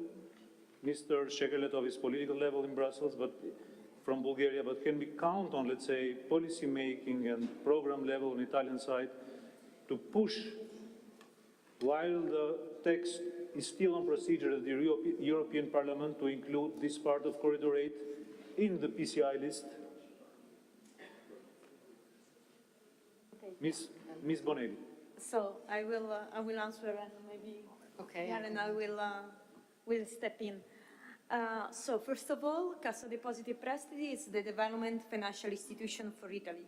So is the development national promotion institution in Italy that has been is more than 175-year-old. So it's a quite old institution, and starting from 2016 has become also the development financial institution for Italy. So coming to your question, yes, we can somehow identify the strategic project, but we work more at the economic and financial level. So, of course, for us, our priority is to support the climate mitigation, climate adaptation, but also the sustainable growth and the sustainable development. Among these targets, the Corridor 8 is fully aligned, I have to say, because it's something that will help the growth of the country. At the same time, it's strategic for Europe. Besides the problem about which section is more or less, that this one is another question. And, but come on, we are neighbors. I mean, we are the most important, at least yes, for you. that is without doubt. But the point is, it's also very strategic for Italy because it's allowed to have intermodal transportation with Italy as well, and recently also very strategic asset for NATO. So yes, it's definitely something that we can support. Very good. I mean, at this very moment in time, do you have a plan or master plan or a strategy of CDP around Corridor, that includes Corridor 8 at least? Okay. We have a plan in terms of our strategy. We want to invest on the railway sector. We already did in other countries in the region. And we want to support, similar to our partner, I mean EBRD and EIB, what is the development. We think that collaborating among IFI will reduce the bottleneck also for appraisal, pre-feasibility, and whatever, to collaborate will shorten the timing. Absolutely. In order to avoid this siloed approach that Ms. Chano mentioned, and to have synergy among everything, and given the multi-layered and multi-actor and multi-discipline of the Corridor 8, what do you think about this idea that is coming a lot today, for example, of having maybe a master plan for Corridor 8? It was mentioned in the panel before as well. The minister mentioned, it was mentioned in the declaration, not with those terms, but having a kind of a lead document that brings all those projects, all these ideas, member states, candidate countries together, but in one harmonized, let's say, piece of paper or document. To be harmonized is always something very good. So it's something that can bring order and can bring a priority within the project as well. Yes. So definitely something that, in my opinion, is positive in any case. What is important is also to involve European company that you was mentioned before, and CDP from this point of view throughout the export finance can help also the participation and let's say facilitate the participation of Italian company supporting the counterpart on the purchases of material or services by Italian companies. So that is something that can be done in order to promote European presence within the tenders. Thank you very much. I mean, I underline the importance that you put to the involvement of EU companies in this part of the world. It is really very important as well. It is not only about economy, only about money, but also about sharing and building together common good, common community. Ms. Čukanović. Okay, very shortly, I'll try to tell you what Siemens does and what we can do in case of Corridor 8. Siemens is a part of Cassa Depositi e Prestiti Group, and we support Italian enterprises in their investments abroad. We offer soft loans that we manage on behalf of Ministry of Foreign Affairs. And for the geography of Western Balkans, we actually have special conditions in place, and this includes Albania, and it entails part of non-refundable funds, and as well as the absence of the necessity to present any guarantees. In case of productive investments of our clients abroad, the new ones or the enlargement of the existing ones, we can be an equity partner. Last but not the least, Siemens is committed to supporting Italian export. Yes. Corridor 8 is of utmost importance for our country. We have heard many times today it serves as an east-west link for logistics and for defense as well as for energy, and it places southern Italy as a key Mediterranean hub. Considering also that most of the investments to be yet implemented, many of them, well, for instance, regard railway construction, we hope that Italian expertise and track record may be taken into account. Should this be the case, in case there is Italian contribution in terms of equipment, in terms of design, construction, or operation contracts, Siemens can support both the banks that finance the deal as well as the project itself. In this case, we intervene actually by stabilizing the interest rate. We take the risk and the cost of fixed interest rate on ourselves, and we also reduce the interest margin applied by the banks on the project. So we are perfectly, let's say, compatible with other players, especially the Italian-wise. That's why they call us System Italia. She can do that. Sachi can do guarantee. We can reduce margins. Perfect. So CDP does infrastructure. You do everything that's around business. I mean, in general. Do you have any project or initiative ongoing in Albania and North Macedonia? We have we have accompanied many Italian companies in let's say, their entrance in the market, like in terms of opening offices, shops, and showrooms. We have accompanied some of them. We are talking about mostly small and medium enterprises that actually produce here in the region, yes. Yes, so I do. And with the railways? Sorry? Do you work with the railways of Albania or? In this area, not really. That's why I'm saying that we can help, but we need the Italian angle. But you are open and interested to work with them, yes?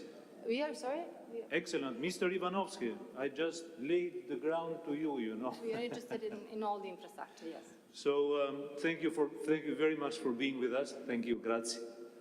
Thank you very much for being with us here, coming from Skopje.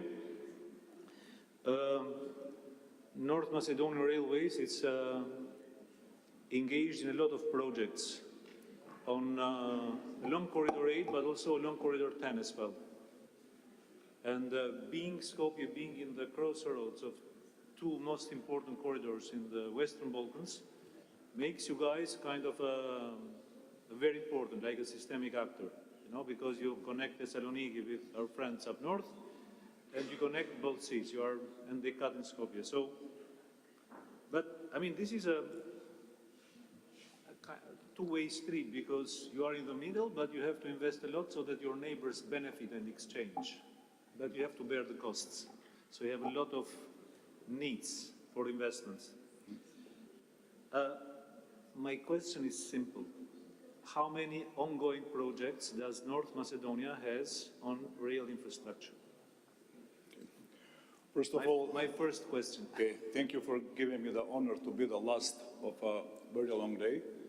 Because everyone listening to the last guy, hoping that he will be fast, but I will be short and precise.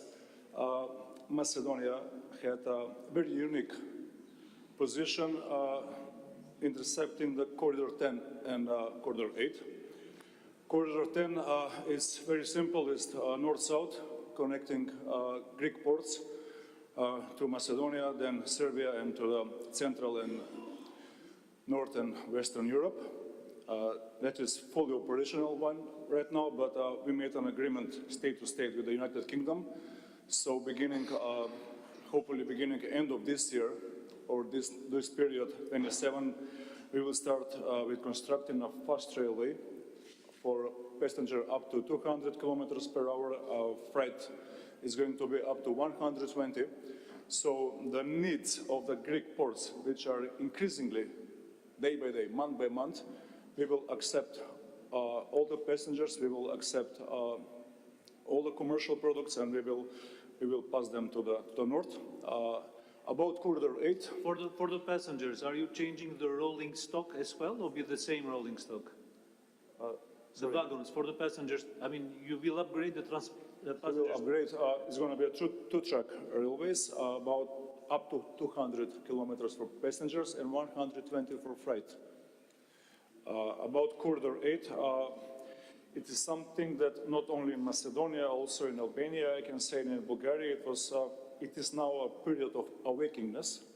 So we, especially us in Bulgaria, we signed a contract about building in the same time constructing. We both stick to that. Since at this period, we separate the Corridor 8 in western and eastern section from the capital.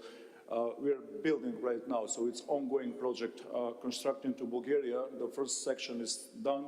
We are doing the second one, and now in the March, together with the EIB, EBRD, and the Western Balkan Investment Framework, we will start launch the procurement about the Corridor 8, the last section towards Bulgaria. So that is ongoing. Basically, the population in Macedonia cannot believe it is happening, since it is something that is not going forward more than 25, 30 years. So at this moment, it's going on, and it's good. It's acceptable, and it's motivates us to continue. The western part of the Corridor 8 towards Albania, we should, if you ask me, we should sign an agreement, government to government, that both governments will start constructing. We will start together with the EBRD. It's 100 kilometers from the capital Skopje, going to Albania to Kičevo is 100 kilometers. At this moment, we are waiting for approval of grant for consultants. And which part? It's from Skopje to Kičevo. It's existing railway. Which part of the project? I mean, feasibility, pre-feasibility? We haven't started at this period, but we will, end of 26th, we will start. Okay. With the pre-feasibility, feasibility, environmental, and to the detail design.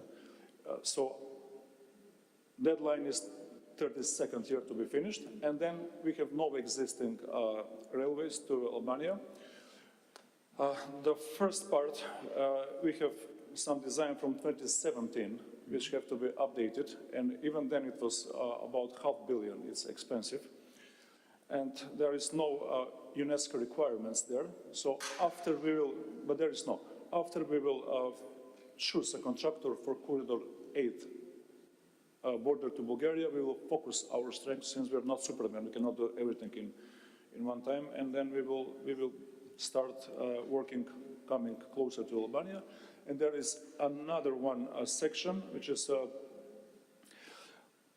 I can say, challenging, since UNESCO had remarks, and we should obey them. So now it's a mutual grant with Albania. We are the leading part, and we should start working on this. So in the border, the tunnel, if I understand. Yeah, it's next to the Ohrid Lake. Yeah. So we should following after the UNESCO approval will happen. But It's a long project. It takes time, but time flies away. So it's good that we start doing now. So I will mention again, after we will choose the contractor for the last section of the Corridor 8 on the eastern side to Bulgaria, we will focus as a country our strength to start building and reconstruct the railways towards Albania, and because the corridor is not whole when some parts are missing, so we should do it together. Yeah, great. I mean, this is all great news. I mean, at least the road part is advancing very well on both sides. Do you have any idea, approximative idea of the budget that is required for North Macedonia to bring it from Skopje to the Lin or to the cross-border approximately? The reconstruction Skopje to Kičevo is 100 kilometers. It's going to be electrified to around 350, 400 million. More than 600 million is going to be Kičevo to Struga, and we still don't know approximately, but more than 1.5 billion for sure. How much? More than 1.5 billion. 1.5 billion? Yeah, for sure. Right, it is interesting because just as a comparison, this railway that connects Albania with Pristina, it's somewhere around 800 million, if I, just to compare a little bit both tracks, because they somehow they go to Skopje. I think it's, well, the next one goes like this, while this part goes like that. Just one remark. The Corridor 10 is a very natural corridor. It follows the river. Yes. But the Corridor 8, geographically, is not that. The last section towards Bulgaria is 24 kilometers with 23 tunnels and 52 bridges. So the same will happen towards Albania, so it's challenging. I know. I mean, this is because you go through the mountains, while the other one goes through the valleys. So, of course, it's more expensive, your investment. Yes, Dan, you wanted to say something? For Mike. A question of clarification. In how many sections, do you have an idea in how many sections do you want to divide this work? You said that first you need to modernize the already existing section from Skopje to Kičevo, and then follows the part which needs to be constructed from scratch. Is the new construction going to be in one subsection, or is it going to be made all together in your plans? It's already divided by two sections. One is from Kičevo to Struga, and the second one is Struga to Lin. The first one is about 57 kilometers, and the good thing is that there are no requirements from UNESCO. So it will go, I can say, smooth. But what we should work together with Albania is the section from Struga to Kičevo, since it's very, very challenging, but nothing is that we cannot solve together. Sorry? About that, there are still no feasibility studies, so we don't know. It's going to be 2 elements. So basically, we are in the panel that deals with financing of rail, and we are looking for 1.5 billion euros to connect Skopje with the border. It's okay. And now we come to the Pied de Résistance. We have here the representatives in the panel, but they're sitting over there, of the European Investment Bank and the EBRD. It is interesting because there were the institutions that were mentioned by every panelist. So basically we all know the work that you do and your involvement in supporting the infrastructure development. I would very much ask both of you, Mr. Vickers from EIB and Mr. Basha from EBRD, to kind of share with us what are, according to your long experience in the region, Piers, you told me you've been working here for like 2 decades or something? And Ilir, I know that he has been working for at least that long as well in infrastructure financing. So my questions will be, from your point of view, what are the challenges in financing infrastructure in this part of the world, of course, Corridor 8? And second, what are the lessons learned, what we can take away from your experience and expertise?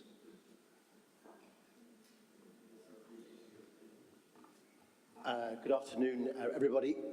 I'm here as a representative of the European Investment Bank. Thank you for the platform. It's really, I'm delighted to be here. For those of you that don't know the European Investment Bank, we are the Bank of the European Union, so we were created under the Treaty of Rome in 1958. We lend for infrastructure. We've been working in this region for 50 years, we have been, in fact, working on Corridor 8 for at least, I think, 20 years, so right across from Bulgaria, North Macedonia, and also, of course, here in Albania. I wanted just to focus my remarks on the rail sector, first of all, just to give you a broader perspective, and I'll come back to the questions that you raised, Ardian, in a moment. So in Bulgaria, we have been supporting Corridor 8 both through our advisory offer, so helping the Bulgarian authorities to prepare projects, particularly projects that are going to be co-financed with Commission instruments like the CEF or also structural funds. And then we have then contributed lending to, again, co-finance with European instruments, for example, for the rail corridor between Sofia, Plovdiv and Burgas. So that is Bulgaria. In North Macedonia, we have been working also for the last 5-10 years with the colleagues from the railway company there. We have committed finance to help to complete the eastern section that Mr. Ivanovsky was talking about, including the cross-border tunnel. So that cross-border tunnel is going to be rather unique in that there will be a common procurement between the Bulgarian authorities and the North Macedonian authorities, and we are there to help with both the financing and on the advisory side to make that happen. On the western side that Mr. Ivanovsky was mentioning, we're also supporting the North Macedonian authorities in terms of preparing those projects. So, for example, between Kisheva and Struga, we have offered to help to update the designs that were mentioned. The designs are available, but they need to be updated. The environmental impact assessment needs to be updated. So that could happen as soon as the railway company is ready to do that.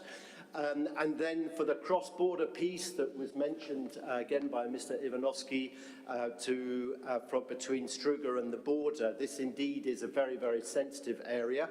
Actually, I think 11 years ago, you had agreed a crossing point between the two countries, but that crossing point was very close to the lake, and now it needs to be moved away from the lake and probably a new tunnel constructed on the Albanian side. There is actually, again, a bit uniquely, a joint technical assistance program to revisit that decision. There is a grant from the WBIF that has been provided. I think it's about €1 million, which the Public Enterprise of Macedonia Railways, they are leading that on behalf of the two countries, and we are supporting that exercise. We hope that exercise will start shortly. Then coming last and not least to Albania, so we work from east to west. So indeed, we have committed finance for the rail section between Rogozhin and Durrës, along with our colleagues from EBRD and with the WBIF grant. The director from SASPEC mentioned that earlier on. I'm delighted to say that that project, the tendering has already started. The invitation to tender for the works, it's about €90 million, 35-kilometre. That was published in the official journal a couple of weeks ago. If there are any contractors in the audience, we strongly encourage you to apply for those works. There will be subsequently some electrification that will come for that section. Then between Rogozhin and Elbasan to the border, there is a detailed design that is ongoing. That design should be ready later this year. So it should, in theory, be ready for tendering by the first quarter of next year. The government of Albania will need to make a decision about how they want to finance that project. As a bank, we are very willing and happy to finance if they ask us to do that, potentially in collaboration with colleagues from EBRD or from any other bilateral bank. I may just add a couple of comments, just reacting to some of the earlier points that were raised. The EBRD and the EIB, for about 10 years or so, we have had formal, what we call mutual reliance arrangements in place. So we collaborate together on many different projects. I've been working with Alir, I think, for 15 years now in this country on various projects, and on Corridor 8 rail, I think for 10 years we've been working on preparing this. So I think we know each other pretty well, and we try to deliver an efficient product. The other thing I wanted to react on was the question about how we get the European market engaged. Well, okay, as we said, the first tender for Durish to Rogozhin has now been launched. We will reach out through all of the embassies to encourage companies to apply from the European Union, and we would expect, hopefully, many Italian companies might be interested to apply. I think the representative from Tadini is no longer here, but I can imagine that he may want to submit an offer. And then for the next section, which is much bigger, it's of the order of 400 to 500 million euros. Probably there will be a formal, what we call early market consultation exercise.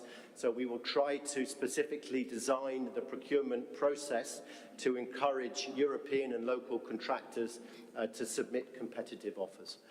So, I mean, in summary, there is, of course, a lot of work to be done, but I wanted to give you the impression that there is, in fact, a lot that is going on right across the whole corridor, in Bulgaria, in North Macedonia, and also here in Albania.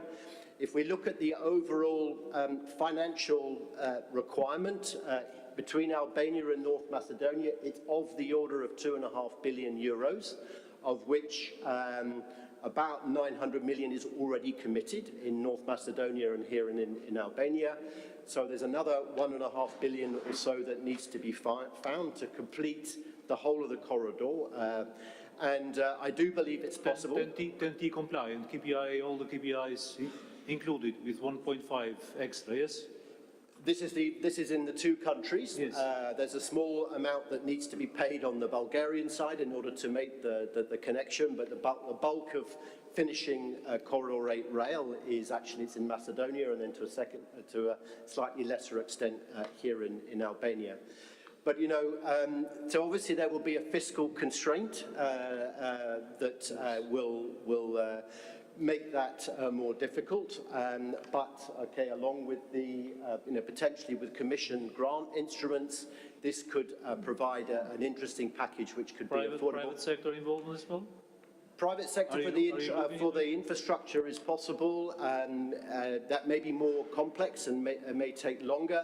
The way in which infrastructure like this is typically being built in the member states is with large amounts of European Commission grants and then co-financing of long-term IFI debt of 25, 30-year money that is very affordable in the overall scheme of things. So the important things are that we bring together the sort of best possible package of finance, which hopefully can include some of the growth facility in due time, or in the next financing perspective, some Commission grant.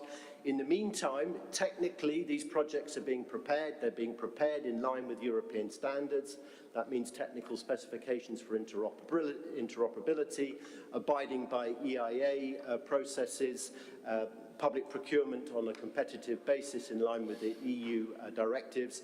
And as a bank, we are supporting all of this to make sure that all of these investments are as efficiently and as effectively as possibly delivered. So along this line, it means, to me at least, that we would need to do our best to see how we can include this missing part of Skopje Durrës in the new list of PCI, in the new CEF3. Given the amount of money, the investment gap that we have to face. So yeah, but we can count on our Bulgarian friends and Italian friends, and also on your expertise and convincing power. I have a dream to take a train between Durrës and Skopje in the next few years. Yeah, I would like to do that. Make it to Varna or to Burgas.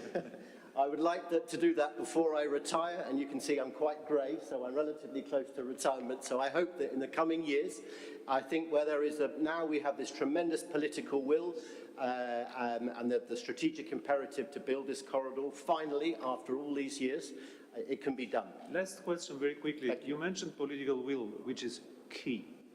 You have been following this corridor for the last 2 decades. I mean, how do you compare, if you make a graph of political, like an electrocardiogram, the political will, you know, its intensity, how it looks right now? Has it ever been so?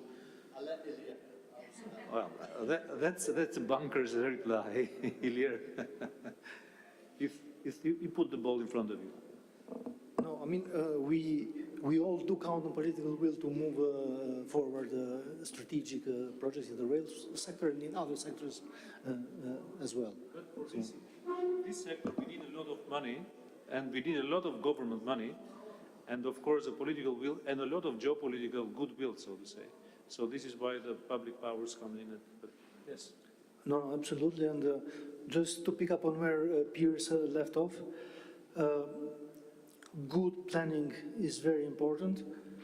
Early engagement with IFIs and other donors, as well as continuous building of project preparation, implementation and management capacities at the Albanian Railways and relevant government authorities. A question that I have in this moment is that both Montenegrin Railways and Albanian Railways, we are working with them. We are working as well with, I said Montenegrin, North Macedonia, sorry, lapsus. We are working with the Albanian Railways and with Montenegrin Railways. And I wanted also to ask Mr. Ivanovsky, I mean, you have so many projects, railway projects going on for the moment. I think Albanian Railways has 7 at different stages. I mean, do you guys have the expertise or the skills or the raw human resources to deal with all those projects? Moreover, following different EU directives, at least in Albania, the company has been reorganized and split into an investment, into operation, etc., etc. Do IFIs sustain or support? I know it Connecta helps with this. But do the IFIs also help with how to run or how to operate a rail network? Yeah, sure. No, I mean, first of all, as part of the rehabilitation of Vor-Hani-Hodi railway project, jointly with EIB and the EU, we assisted through JASPERS, the Albanian Railways, to prepare a capacity strengthening action plan. It was a requirement, and this is of course, under implementation. It takes time, but it's there. And in addition, all our investments always come with technical assistance, starting with, project preparation, and then implementation support, and then policy dialogue to further sector reform, corporate governance improvements, and capacity building as well. And I can give you specific examples in both North Macedonia and Albania. I mean, we provided assistance in Albania for the preparation of a track access charges methodology and asset management plan, improvement of HR practices and the development of an equal opportunities action plan, overhauling of the company's accounting system and systems and preparation of and reporting of IFRS accounts, and so on and so forth. So basically, you do not finance only concrete and steel, rails, but also institutions, human resources, and governance overall, including the reforms, which are very important as well. We didn't speak about it a lot. I think I must close the panel right now, but before closing, I'd be very happy and honored to have a last statement from each of you. I mean, but you took from those discussions, short, sweet, 1-2 phrases maximum, and afterwards I think that there is a reception outside. So, Mr. Basha, from you, one line. No, we are committed to continuing supporting the development of the transport sector in Albania, and including, of course, Road and Rail Corridor 8. Which is all music to our ears. Piers? And likewise, we remain committed as a strategic partner both here in Albania, in North Macedonia and in Bulgaria to bring Corridor 8 into up to standard in time. Thank you. Andrea, when do you see Piers making it realize his dream of taking the train from Durrës to Varna? So the deadline for the completion of the TEN-T is 2040. We hope is going to happen before, but it really needs cooperation and coordination and commitment between the different actors. Unfortunately, we don't have a representative from Ministry of Infrastructure of Albania, because it would have been important to see them prioritizing this project. We had the head of SASPAC, and she made it very clear that it's a priority. She even mentioned this idea of platform, which I think, knowing how she works, and how much she works, I think she may follow up on it. So, Mr. Tsukanovic, when do we meet? Sorry, Mr. Ivanovsky, sorry. It's only 5 o'clock in the afternoon. When do we meet on the border, shaking hands on both sides of the border with the rail? When will you bring your part of railway in the Albanian border? When? Do you plan? Towards Albania? You ask me that because I don't hear you very well. When do you bring the rails on, I don't know what's the Macedonian, how it's the border close, Kafasan, how do you call it? On both sides, yes.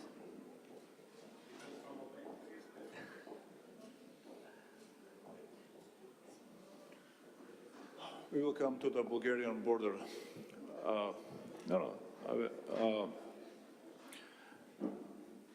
32nd, I guess, and yeah, it's optimistic, but we have to push ourselves to our limits. And to the Albanian border, if you ask me that, about the section Struga to Kičevo-Struga, at least 8 years from now. Mr. Vickers, what do you think? But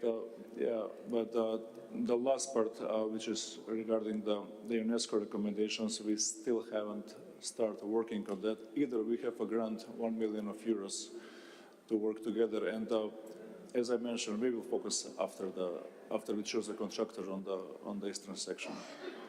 Thank you very much for being straightforward. If I may ask, what are you? Are you an economist, engineer? You are not a politician by definition. Always Mr. Ivanovsky. What's your background, if I may ask?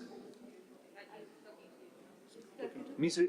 Ivanovsky, what is your background? Are you an engineer, an economist, lawyer? It's a master's degree in organizational management. Yeah. Okay, well, you give straightforward answers, so I thought that you were an engineer. But thank you very much. Thank you as well. Thank you. Our friends from Italy. But I think has already said everything. I mean, commitment, and we heard that there is a lot of commitment, a lot of interest. Is considered a strategic infrastructure. Now we have to find a way to implement it and to cooperate together, not only at the financial point of view, but also giving capacity and giving sharing of know-how. That is fundamental. Yeah, same for me. As colleagues said, we need good tenders, we need early involvement, especially of the operators from the geographies and the countries directly involved in the benefits of the corridor, and maybe also incentive for these operators in order to be as involved as possible, and talking to each other always, because this is the only way to find synergies. Thank you. And from my part, I will just quote Ms. Bonelli. Find a way to implement what we have discussed and what we have committed and cooperate. Thank you very much. Have a fantastic afternoon in Tirana. I don't know your plans, but the weather is good. Thank you. It was an honor. You're welcome.